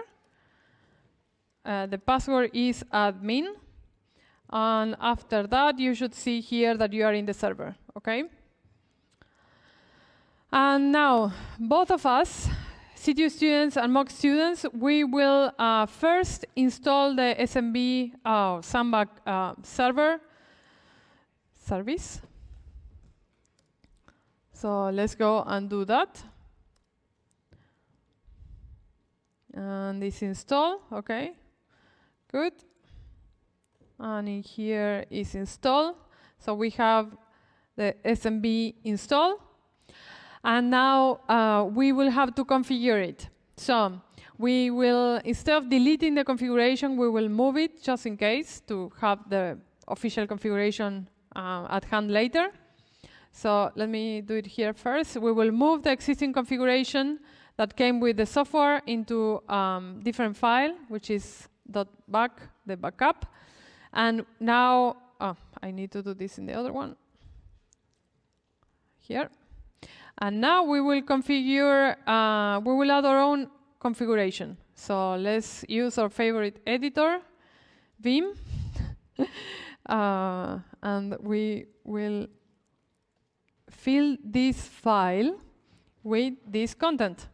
So this time it's not Pepito, it's Pepita that is going to be allowed to log in, okay? So we are going to copy this and paste it into the file. Okay? And then we can save and exit.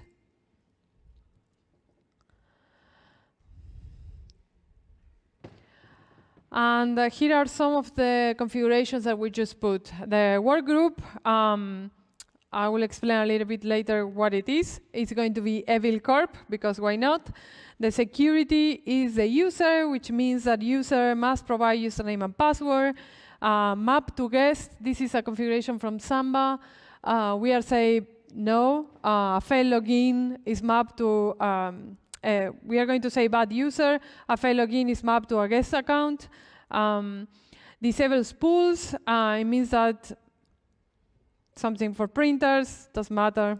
Valid user, some user, and this is the user that can access the shared resource. In our case, in our configuration, the valid users is Pepita, okay? So Pepita can log in. If you're not Pepita, you cannot access the shared resources. A work group in Samba is some logical organization in the LAN. And there are several aspects of the work group. It's not super relevant right now, but we have like two models. One is peer-to-peer model, which allows like all computers are considered equal. Each computer manages its own resources.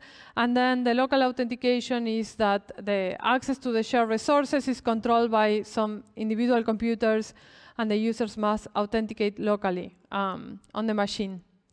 On each machine, right?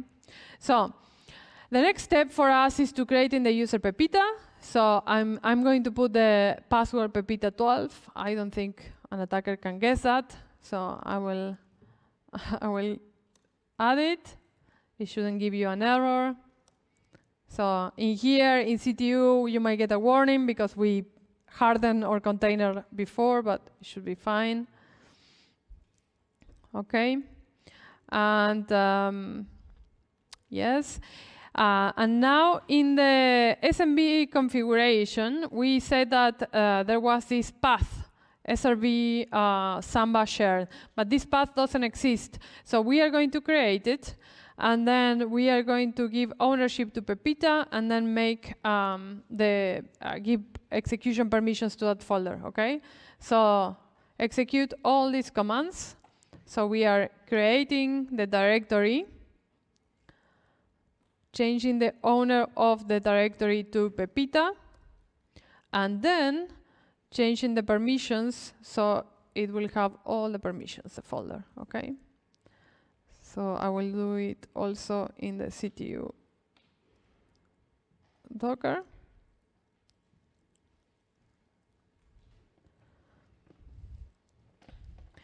And we have this configure, and now in Samba, we will need to add a new user that is called Pepita. So we can do that with SMB passwd, which is the command or the tool from Samba.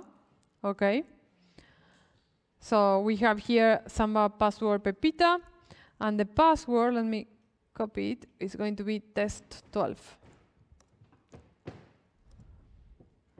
Okay, and we have some output telling us everything that is being configured and some warnings, some policies, which is fine.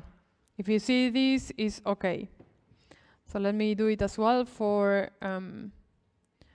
CTU. In here, we don't have so many warnings. Interesting. Okay. So now we are going to do the same as with the FTP, and we are going to create a secret file with a message. In this case, the message is going to be, yes, the messers become the messes. Okay? And after we did all these changes of configuration, remember that we need to restart the service. Otherwise, it will have the old configuration. So make sure that you restart the service. Okay? All right. And now, for mock students, we need to exit the SMB container. So let me, control, I'm not here. Okay, we are back to HackerLab. And now we finish the configuration with the victim SMB server. And now, again, because we are on the same network, we need to pair with each other. So let me run this tool. CTU students, online students, please wait. For CTU students, I will run this tool. And I don't want to append. I will replace the file. Okay. So it seems that we have some people. And I will copy it to data. So you can do the same as before and grab an IP from this file. So you find yourself on the first column, and then you pick 2 other IPs from the other 2 columns, okay? So let me find myself in this new file. If you should see here at the top of the file, protocol SMB, okay, not FTP. This is a new file. And I will find myself, I'm here. So I will put a comment in here. For mock students, you have 2 IPs already assigned to you, so this doesn't change. SMB client IP is 108, and the server is 110. So right now, you stay where you are, okay? Everyone has their IP? Yes? Remember that we need each other to attack, okay? So if you don't, please ask for help so we can help you. We have a lot of people here to help you. So we are going to do the same as before. You know the drill. We need to edit the bash RC to put the IPs, so we don't have to type them every time. So I'm going to be doing this again in the SEL first. So I'm in the Hacker Lab. I'm going to do the edition of the bash RC. I'm here at the bottom of the file, and I'm going to add some new lines. And I'm going to do this export SMB client IP. And I'm going to put the same IP as before, which is the 108. I will do a new line here so you can see it. And then export SMB server IP, which is going to be the 110 for SEL people. I will save. And let me do the same for CTU. I have 35 and 38. So let me. I deleted. Oh. Okay. Let me do this. 35 and 38.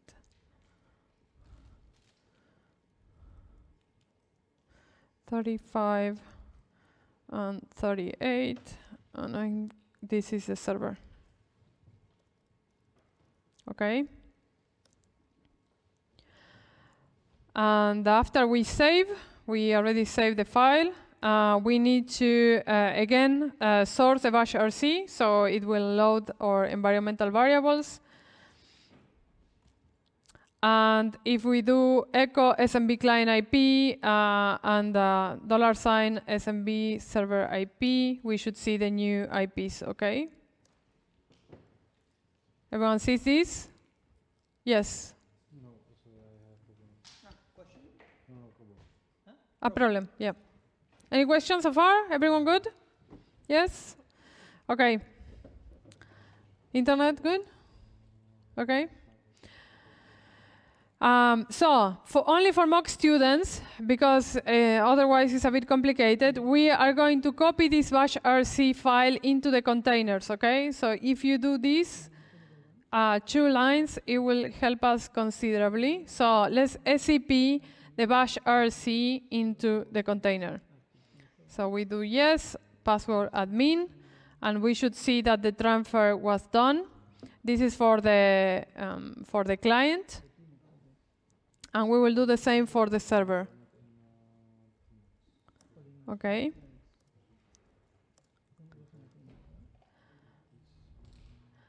If you have some error doing the SCP, that means that unfortunately you don't have the latest SEL install. So following what is next is going to be a bit difficult. You can always type the IPs or modify the bash RC by hand on each of the client or server. So once we have this done, we are going to configure the client victim. Yes? I think that the server was not found by the script. Can you rerun it? Of course. I have it here. I'm not sure if it's going to mess. I can do this. Yeah. 64. Okay, you're there. Okay, now. Can you remember that? I'm going to find it in the file. Okay. I have to copy the file. So if you can take notes, so everyone else 54 is. and Should 6. I copy the new file? You can copy it again. So if you already have your IP, just stay there, okay? If you don't, or it's not working, just pick a new one. Otherwise, you have to redo the configuration. Okay, so now we move to the SMB client victim. This is going to be fast. So mock students, first we need to go to the SSH of the clients.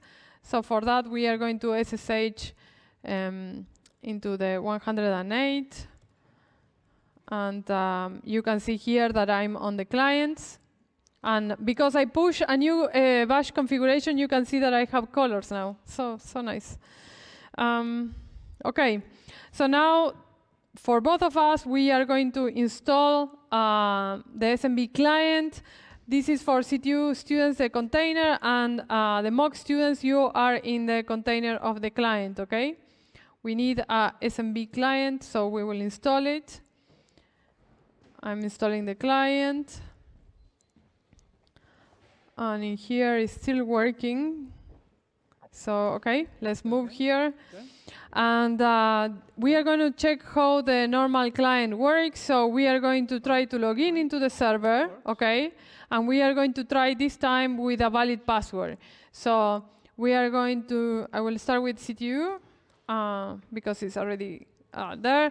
And the password was test12. So if I log in, I have this shell or prompt, and I can do ls. If you don't know what to do, you can always ask for help, right? And you have all the different things.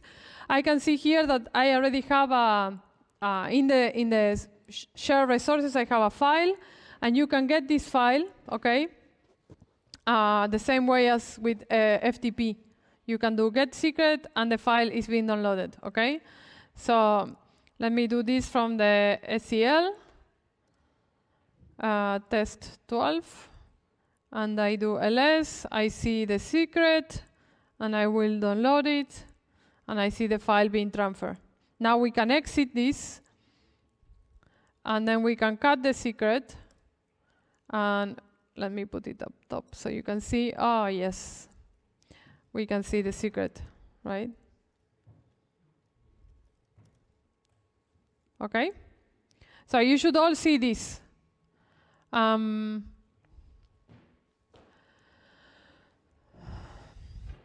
Okay, we are here, and now I want you to try with a bad password. So we are going to do the same, but instead of test 12, I'm going to put mascarpone. And we see this is a typical error when your password is not working, okay? So I'm gonna do it here, and I would mascarpone. And I can see that the connection failed, okay? This is what you should see as the attacker because you don't have the password, okay? And for the mock students, we can log out and we should be back to the Hacker Lab. I think we are on time for another break. Yes? Okay, so let's take another 10 minutes break, and then when we are back, we will set up an attacker and do the NetBIOS attack. So we are back at 53. Okay?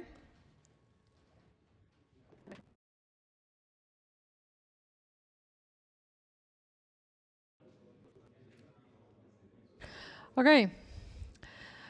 We have less than an hour and 2 more topics to see. So let's get this going. So we already set up the client and the server. Now we are setting up the attacker, okay? So this is for your containers and the mock students from the Hacker Lab. We are going to create a new Tmax that is going to be the responder. Remember that we will use this responder tool. So we are going to create a new Tmax, and we are going to clone the repository of this tool that we talk about in our new session. Okay. Once it's cloned, we will access that directory. I will wait for you, but you should be in the directory of the responder. Okay. Set the responder, and you should see the tool in there being downloaded. So for running responder, we need to actually install some dependencies. So we will do that in a virtual environment. So please create the virtual environment, activate it, and then we will head out to install the packages from the requirements.txt. So we will start by installing the Python virtual environment. I already had it. I will create a new virtual environment. Remember, we use virtual environment so we can delete it later and forget all the packages that we installed. And I will activate it, okay? If it's activated, you should see this VM in here, okay? In your terminal. So I will do the same for CTU students. I will install the virtual environment, just in case I didn't have it, so that's good. I will create a new virtual environment. Okay, and then I will activate the environment, and I should see the VM, okay? Everyone there? So once I'm in the virtual environment, I will install, right, we need more packages. We need some of the, I already have it here, but some of the requirements, we need development tools to actually build those Python dependencies. So let's install these 2 more packages, the Python 3 dev and the build essential. I already have it here. If not, you just have to wait. And once you have these packages installed, then we can install the requirements from the requirements.txt file that we have from our responder tool, okay? It's going to take a little bit, so let's leave it running.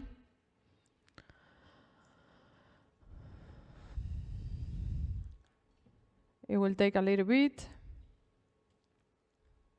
And it should finish without errors, okay? Let's see here, okay, no errors, good. Everyone in? Everyone following? Yes? Cool. So we are going to change the configuration of responder before we can run it, and we are going to do that by editing this file with our favorite editor, Vim. We are going to modify this line. So I'm going to actually search for auto ignore after success, and you can see that it's off. Okay, this should be on, so I will put on. Okay, let me do it in the SEL. Oh, okay, that was not intended. Let me find this. Jesus. Where is it? Responder configuration. Sorry about that, Internet. We are going to edit the responder configuration. I'm going to search for this auto ignore after success. And where is it? Here. And I will change this with Vim, and I will put on. And then I will save and exit. Okay? After that, we can attack. So we are going to leave the responder running. So let's go and execute. It should show something like this, and it should stay like this running. Remember that we are in a Tmax, and we are going to detach from the Tmax now that it's running, because responder needs some traffic for it to respond to. So now, as the client, our next step is to allow ourselves to be infected. So let's detach from the Tmax. Command BD. I will detach from the Tmax. I will leave the responder running, okay? And now, if we go here, we detach it from the Tmax, and as the victim, we will allow ourselves to be infected. We are going to SSH for the mock students. We will first SSH to the SMB client. Okay? Remember that we are trying, as the victim, to allow ourselves to be infected. So now we are in the SMB client. You can see it here, class 7 clients. All of us, what is going on? Wait. Yes. So this is for mock students, okay? Mock students, now that you are in the SEL SMB client, we are going to do this request, which is we are going to use the SMB client to try to log into the SMB server, but with a typo, okay? Instead of server, we are going to use the other B.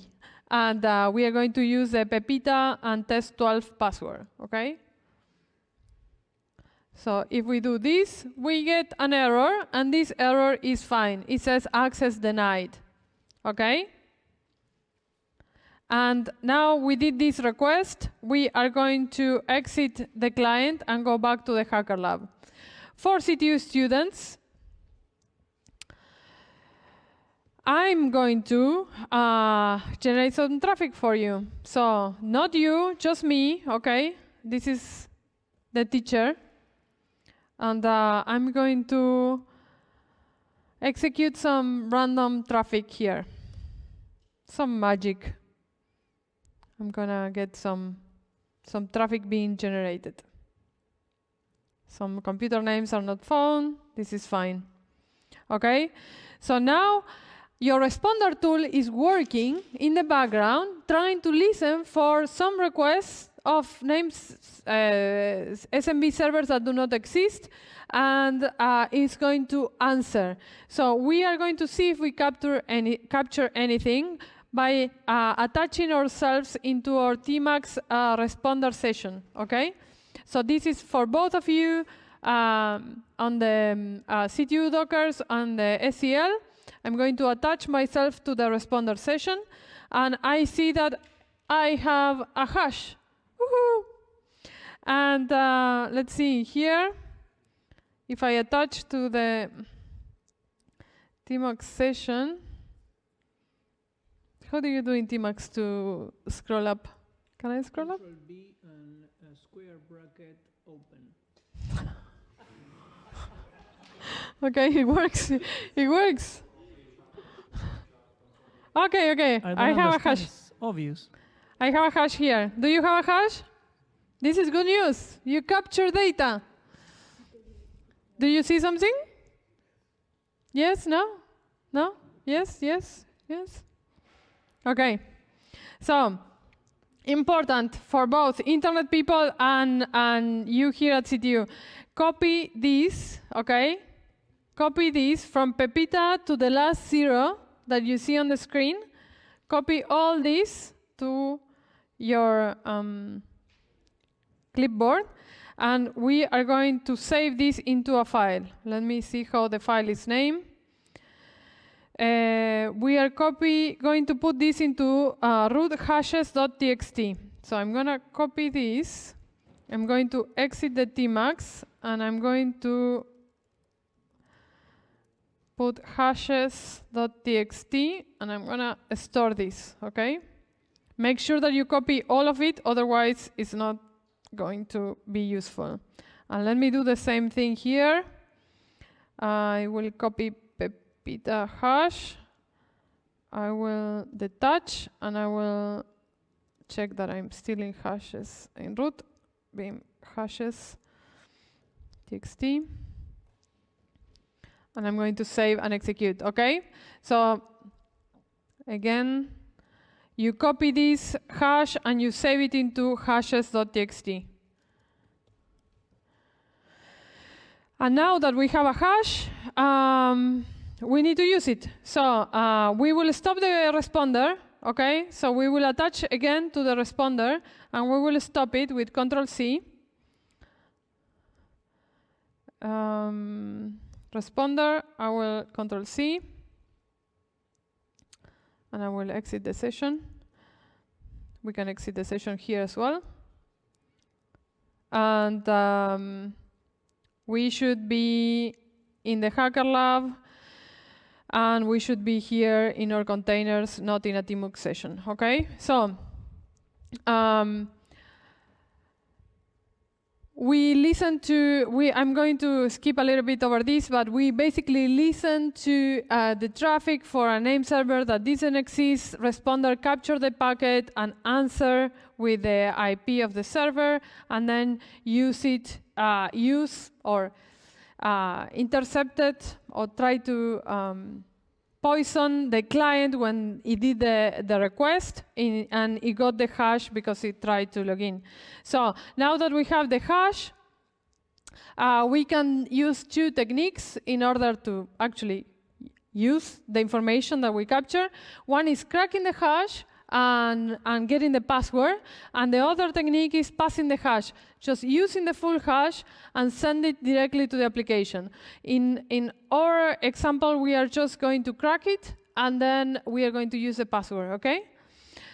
So, right, and there is one more that is relaying the hash, and it's a little bit different. I'm going to skip over that so we can finish the class on time. So, for cracking the hash, we are going to use a library that is called hashcat. So, in our SEL and in our Dockers, we will install hashcat, okay? Yeah. Can you please rerun to emit the hash codes again? Because people have issues scrolling and they cannot find it. If you can run. Which hash? Can you make the hash emit once again, please? Ah, on the CTU? Yes. Okay, okay, Sorry. yes. Okay, I'm running.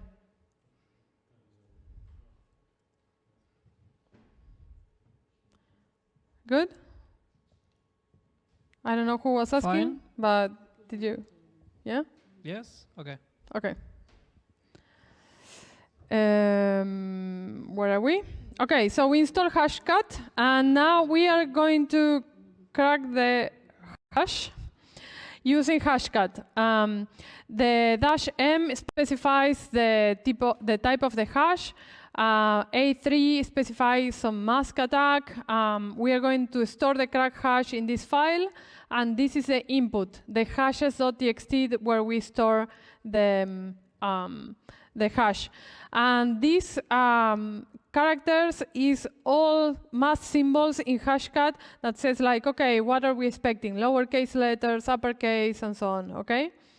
So we can run this. I will start in CTU because it might take longer if we are all doing it together. Okay, and then I will run it also on the Hacker Lab. And it's going to be running. Let's hope our new server at CTU is better than last year. So it's still running. If someone got it, you can say. So at least it works for someone. Oh, in the SEL is finished. So now, let me see here. It's still running. The status is running. So let's go here. If you press S, it will give you the status, and you can see here if it finished or not, okay? And if it finished, we can see what it found in crack.txt. In the SEL, one second. In the SEL, in crack, we will see the input, what we give, and the last item is a password that we managed to crack, okay? Yes?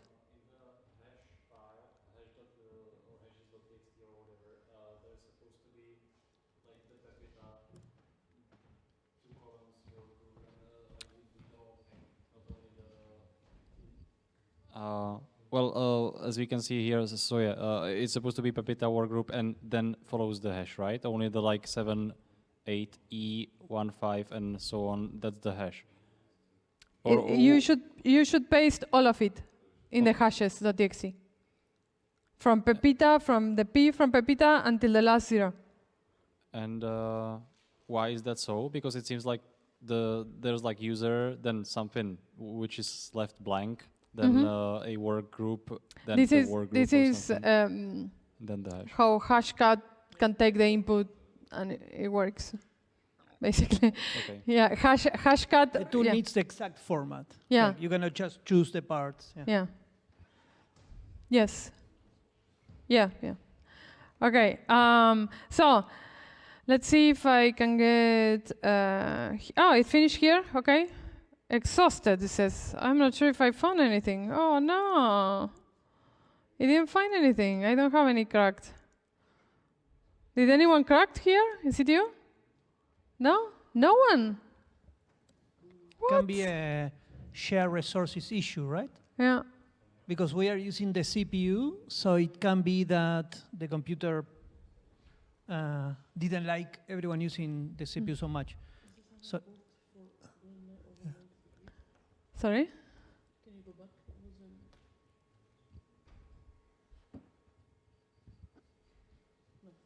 Yeah, I think it's more, it's like a performance issue, right? So if you have the crack file, or you can put the crack file, and then we can try later on to crack it on your own in the CPU Docker, so not all together, right? Huh? Still going. Yeah. Now it's going, right? Status, yeah. Okay. Okay, I will leave it running one more time, and if not, we can pick that column of students, and you can try, and then we stop and see if that works, okay? So, in the case that you found the password, you will find it here in cracked. Okay, you will see here cracked, the test 12, and now we can use it to log in into the server as the attacker. So this is a password. We are putting test 12 here because we actually found it by cracking the hash, okay? So if we do this, we are actually inside the server and we see the file, and then we can download it and see the content, okay? You know what to do? Later when it works for you? Okay. Exhausted, oh no. If you want the finished file,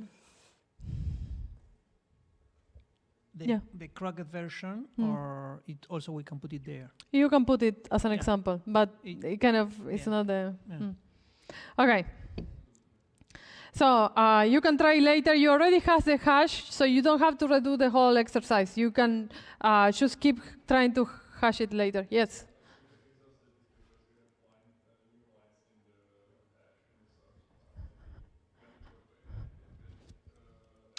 You mean, could be. But I don't have a new line. Here? Below.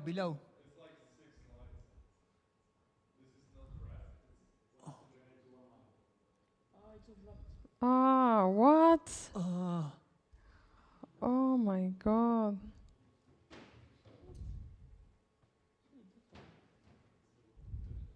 You're right.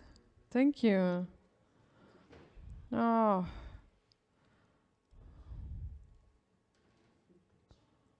Okay. Okay, let's give it another shot. I know I'm late with the content, but let's see. That was a good one. Running. I think it's even faster. I don't know. Should be like 30 It should be a couple of minutes. Oh, cracked. Oh my God. Okay, great. Well done. Thank you. Well done. Okay, and then I have the test 12, okay? Was it clear what we did?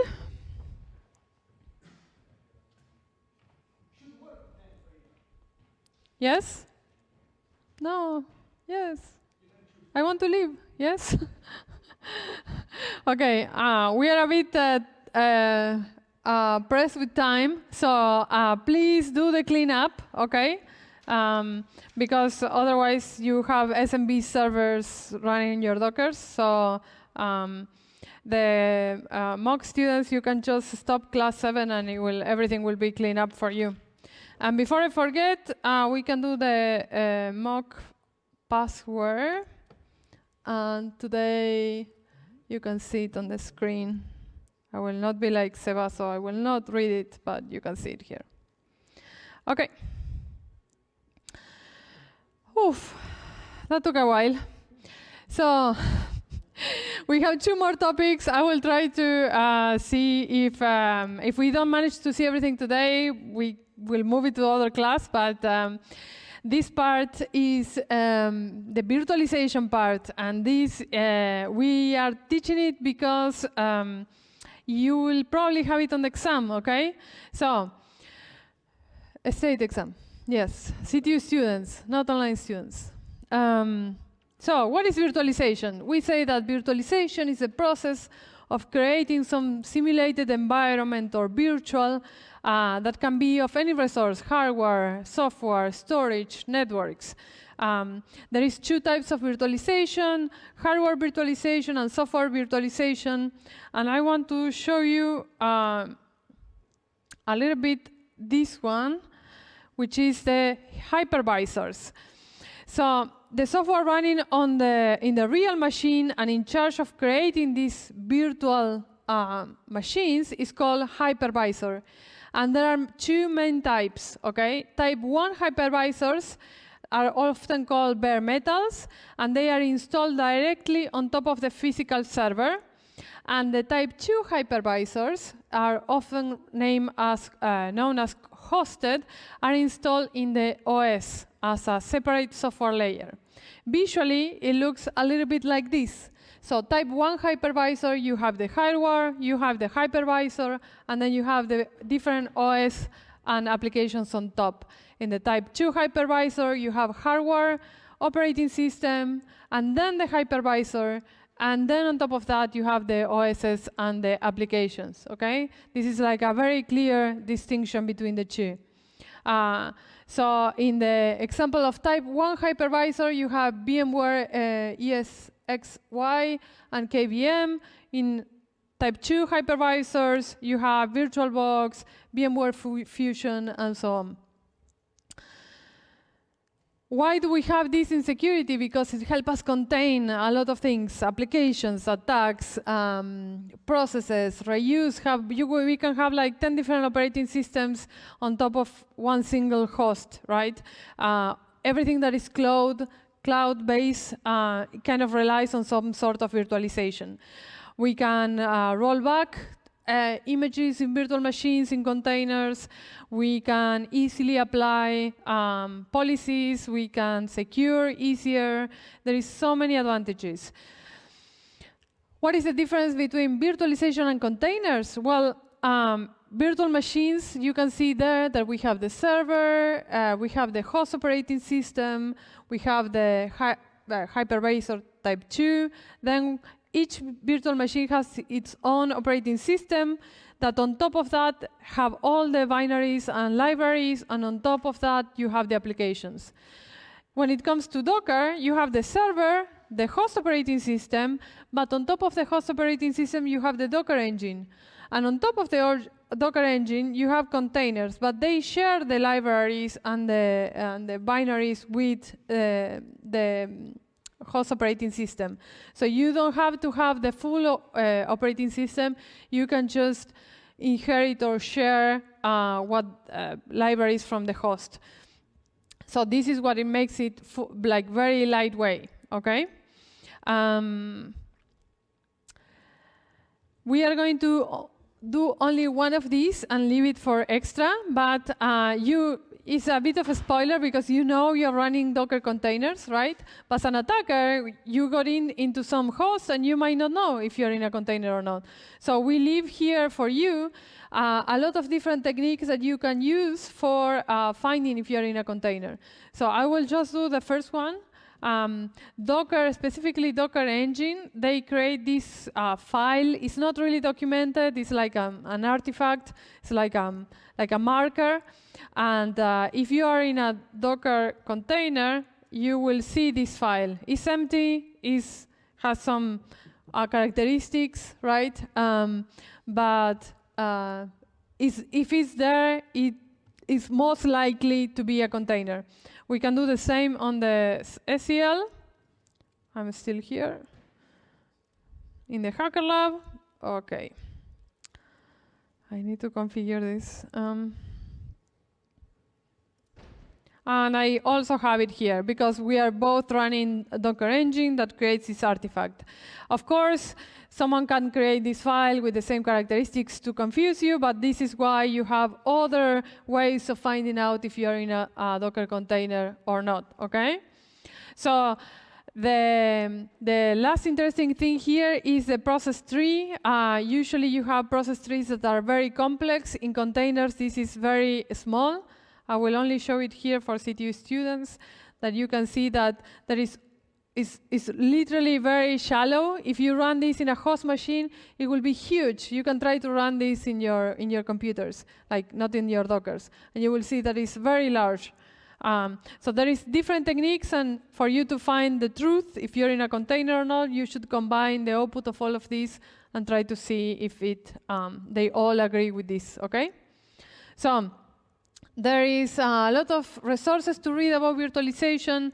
We are not going to go over it, but if you have questions or something is missing from this, you can chat us in the matrix and we can provide you more information.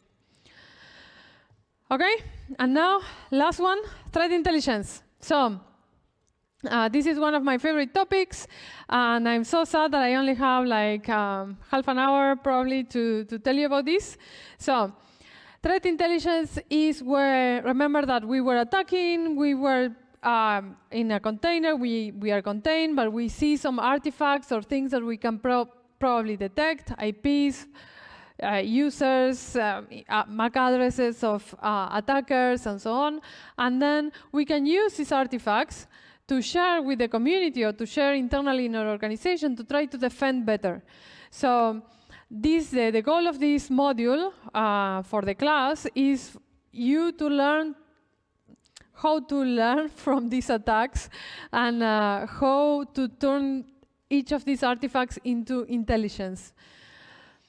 So we say that threat intelligence is information to aid decisions. So we are capturing all these IPs and hashes and file names and registries in Windows and so on. But this is just data points, right?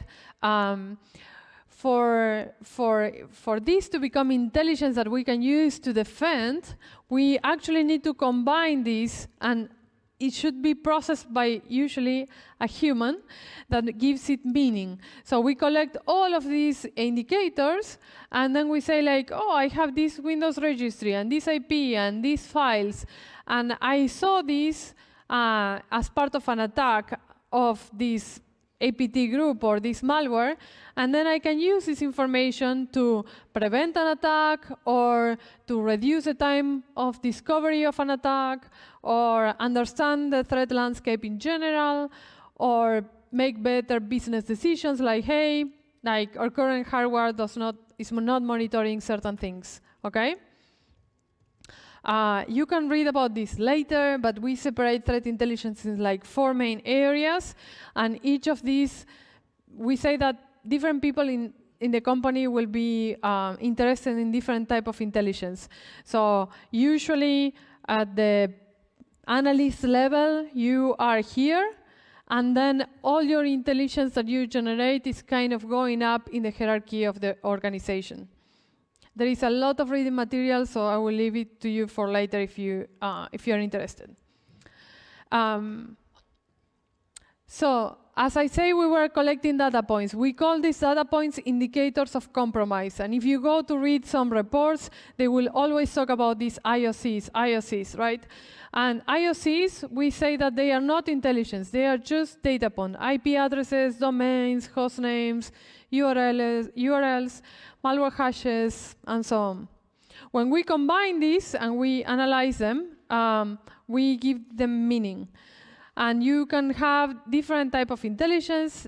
When you collect human IOCs that are verified by a human, we call them trustworthy because usually the human is good at their job and they actually vet that the IOCs make sense. Poorly verified IOC sometimes generated by machine learning or automation of some kind. It can actually damage an organization. Why? Because if you have, for instance, a mistake in your IOC because you forgot to verify it and you have the IP 8.8.8.8 as an IOC, an indicator of malicious activity, someone is going to take that IP, is going to block it, and then all your organization is going to lose DNS because you didn't realize that this was Google DNS, okay?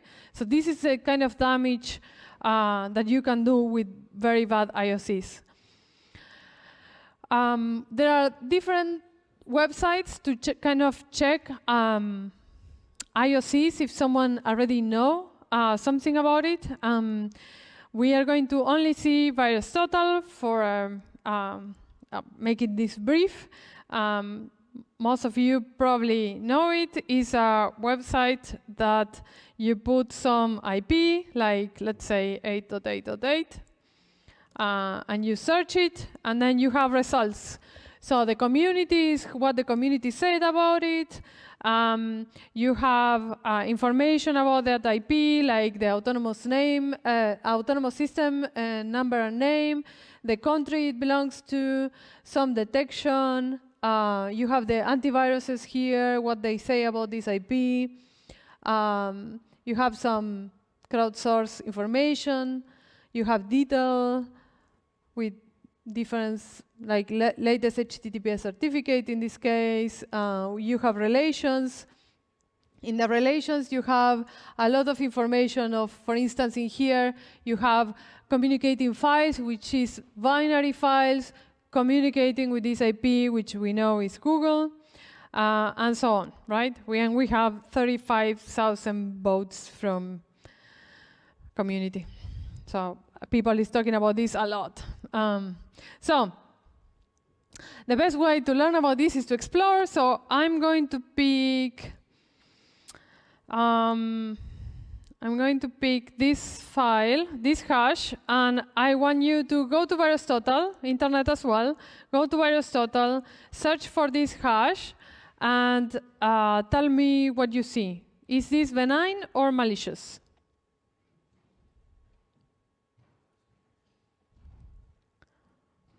Go here.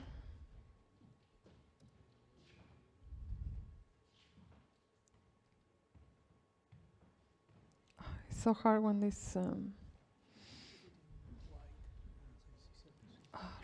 thank you.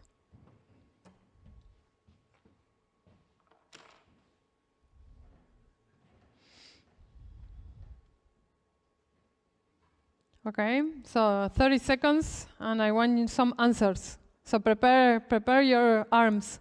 I will do a show of hands, okay? You can warm up.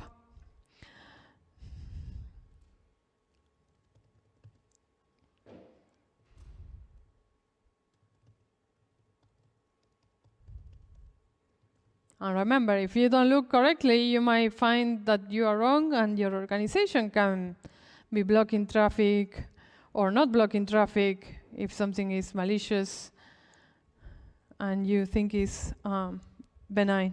When you do it, people from the internet has answers already. Oh, yes. So what does the internet says? You want to know now? Yeah. So one vote in the internet for malicious. Malicious. Ooh, nice. And? And that's it. You say votes from the internet, more than one. Internet. Votes include one. Okay, so we have this hash, right? It's a very small file. We can see here that it's an HTML, right? So you spend 2 minutes looking at this. Okay, we have more. Okay. And a second vote, benign. And a third vote. Okay, wow. Malicious. Malicious. Okay. Okay, so I want all of you to raise your hand. Come on. Okay, 2 hands. Come on. Okay, those of you that think it's malicious, keep it up. Okay. Cool. Okay, we have some people, like 6, 7 people. Cool. See how I tricked you to answer? It worked. So, so what about the poll on the internet? Is working? Okay. So, some of you say it's malicious. We see here that all the antiviruses, like look, all of them, say that it was benign. All right? We have, I don't know if we know how many antiviruses we have, but it's a lot. The community score right now is 0, but look at this. It has the detection is 0, but the community score is minus 696. So people is voting this that is actually malicious. And if we look at the relations, we see that we have a lot of execution parents. So these are files that actually resulted in this other file, right? That are actually malicious. Look at this, 38 out of 59 malicious, 41 malicious, 46 malicious, and all these files in their execution resulted in this other one. So, anyone changing their opinion? I have statistics. Okay, statistics. 33% of the internet believes it's benign. No, 33, I think. Only Okay. 33. Oh, okay, now it's Okay, changing. it's Changing changed. like- Okay, so how now it do- changed. Now it's 22% of the whole internet. So those who say benign, why? Why is benign? I saw your arms being lowered, so I remember. Sorry?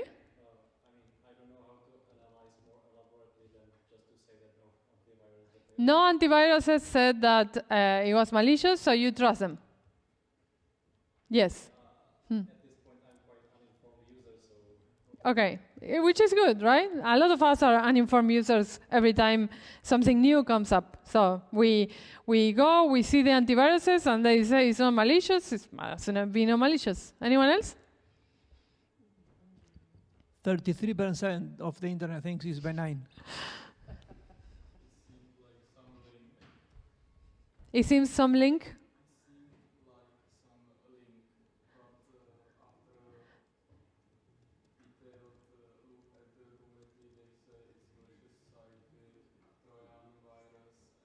Okay, so you think that it might be a link, just a link, but the community is very fixated that this is malicious.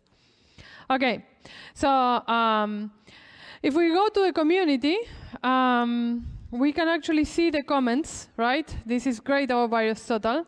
And we can see here, thanks to this user, Fanter SW, maybe he's taking this class, and he says 3 years already, 8 years ago, and not a single person has realized that this is just a 404 error page. It's like an HTML error page, which makes sense that a lot of web pages throw the same error page, right? So it's not really malicious, but you get the confusion, right? So when you don't know how to analyze, we will see later in maybe some other classes how to do like a better analysis. You end up trusting or what the people say or what the antivirus said, and sometimes it's not enough, okay? This is why we have, we try to use machine learning and some other tools to automate and enrich indicators and try to make our decision better. If you are doing machine learning and you are looking at the community score, you are going to be a mistake. You're doing a mistake, okay? So, the internet has questions. Okay, yes. In VirusTotal, how I am to understand contacted domains, communicating files, yes, execution parents, and other sections in relations? Yes. So, the contacted domains, we have the explanation here. It means that the file being studied actually, for some reason, contacted the domain businessbing.com. It's a bit hard in this example because it's a HTML file, but if you have like a malware and you have a contacted domain, it means that the malware itself actually did a DNS request to these domains. These artifacts in this specific file, this might be actually artifacts from the virtual machine where this HTML file was open. I'm not sure yet. It's weird. Then we have contacted IP addresses, which is similar to this, like the file that is being studied actually contacted this IP. Again, it makes more sense if you're thinking of a malicious file or a benign file, like a program that actually does connection to this IP. Execution parents are, as I said before, like when any of these files that we see here is being executed, is creating the file that we are studying now, okay? So in this case, this JavaScript file end up in this HTML 404 not found. And I think that's it for the sections. You might have, if you have a pro version of VirusTotal, you might see a little bit more. There are some limitations, so don't trust everything that you see or every IOC that you read.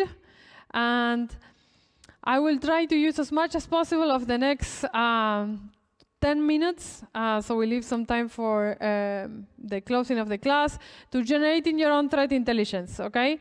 So people at the Stratosphere Lab, we have students like 6 years ago and then 4 years ago working on AIP, which is the Attacker IP Prioritizer. What it does is takes SIG logs. I'm not sure if you can see there. I will try to zoom in, okay? It takes SIG logs that I think you already saw, and does the attack identification, which means like recognizing which of the source IPs, the clients, are being attacked, and then considering the rest as attackers. And then does the attack aggregation, aggregates all the data together, creates some caching, runs some machine learning, and creates a block list that you can download from the internet and use it to block these malicious IPs. So the Stratosphere is generating this list using traffic from our honeypots. So we know everything that comes to the honeypot is malicious. Then we run an IP and then generate block lists and we share with the community.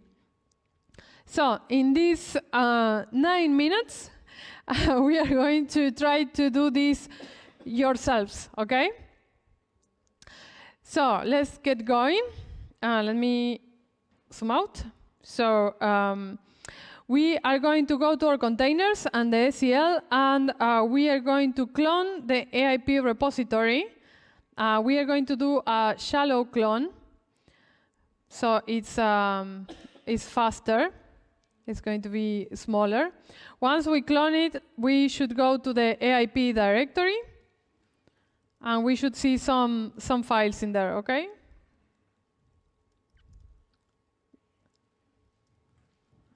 Okay.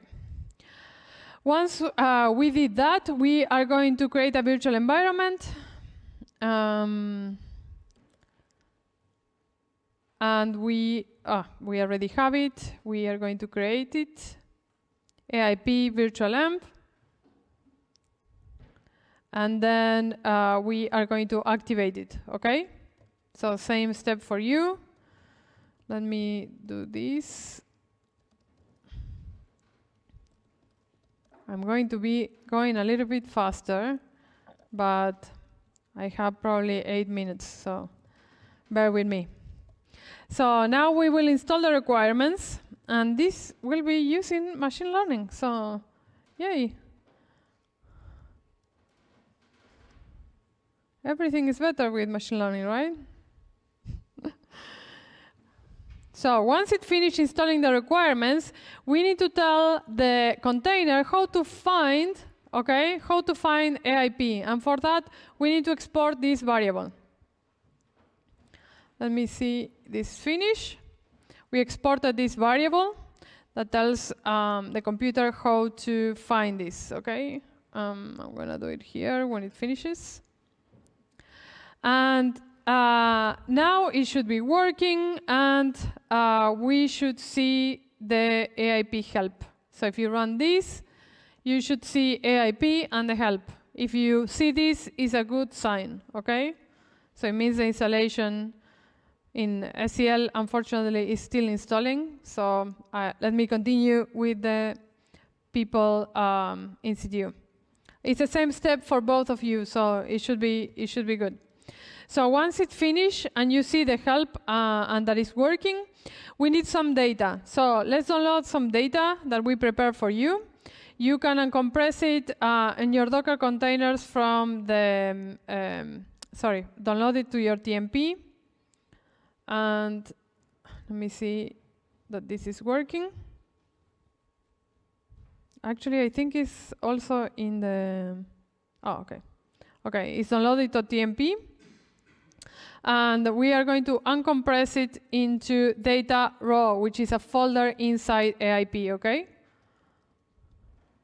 So we are going to uncompress all these logs, which are SIG logs, into data raw. And if we do, maybe you don't have the command tree, but I do. If I do data raw, sorry, data raw. I don't know why this. Okay. If you do this, and then you have different folders with different sig logs for different days, okay? So once we have the data uncompressed in data raw, we are, you should see like this, we are going to configure a little bit the IPs, so AIP knows who is the attacker and who is the client. So we are going to edit these honeypot's public IPs. And we are going to add these IPs. The 2 lines, sorry, the 2 lines. We're going to add the 2 lines. Okay. In data external honeypot public IPs. And we are also telling them, hey, do not block these IPs because these are my IPs that I'm interested in not blocking. So you can expand this as much as you want. And once you have these 2 files configured, we can actually run AIP, okay? So AIP usually has like different models, the alpha model, alpha 7, the prioritize new and prioritize consistent. So these are different machine learning models that, for instance, the prioritize new prioritizes IPs of attackers that are new attackers. Prioritize consistent puts at the top or gives more weight to the attackers that are consistently attackers. So you can play depending on what you want to block. So if we run this, we will see that we have some threat intelligence generated. And you might see some error here. Maybe not, maybe yes, we will see. Because the model, the random forest model, yes, the random forest model needs more days of data, and we only have like 3 or 4 days. So it's a more complex algorithm. But you can see that we have here info that we actually, some of these lists were generated successfully, okay? So if you see some error in the random forest model, ignore it. And now that we have our list, let's take a look at one, so we can at least look at this one, which is a list prioritizing new attackers, okay? And we have here 2 columns. One is the IP, and the other one is the score.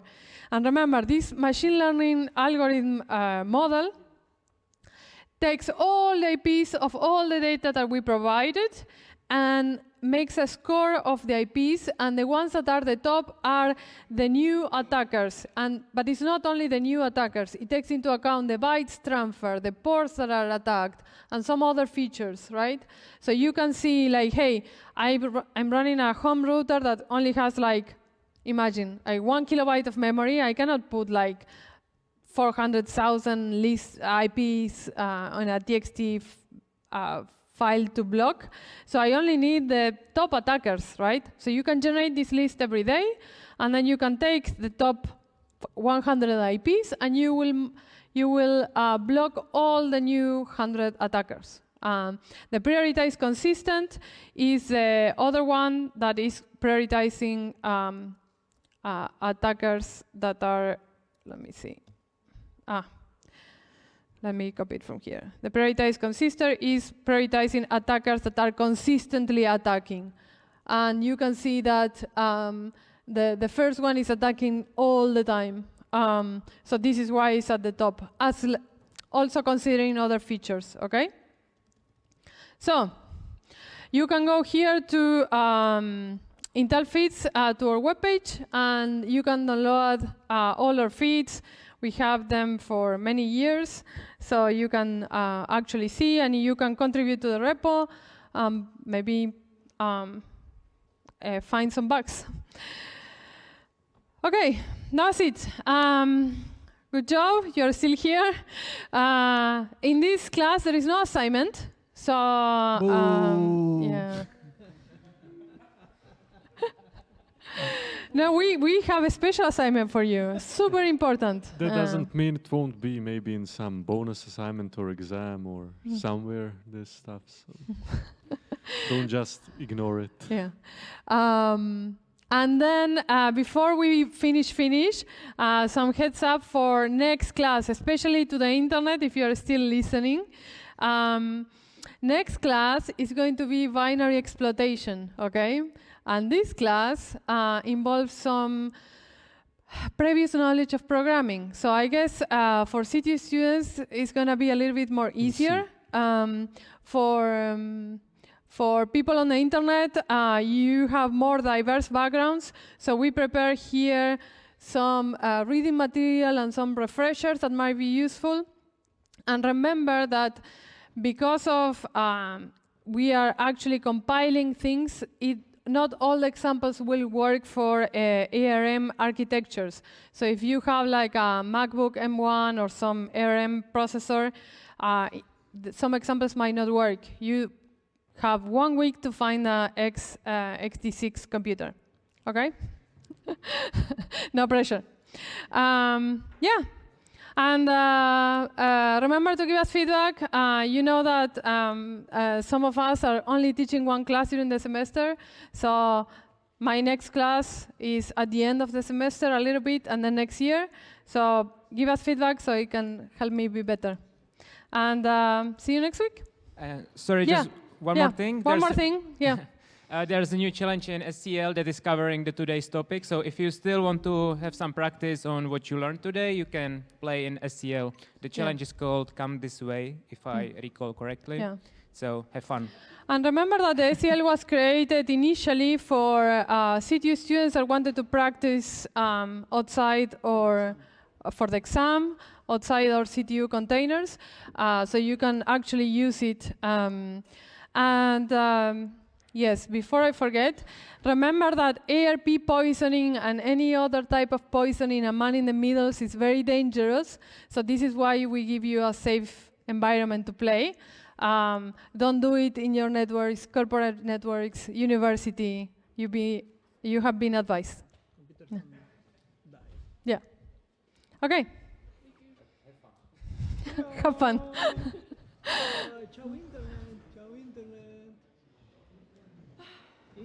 Okay, I got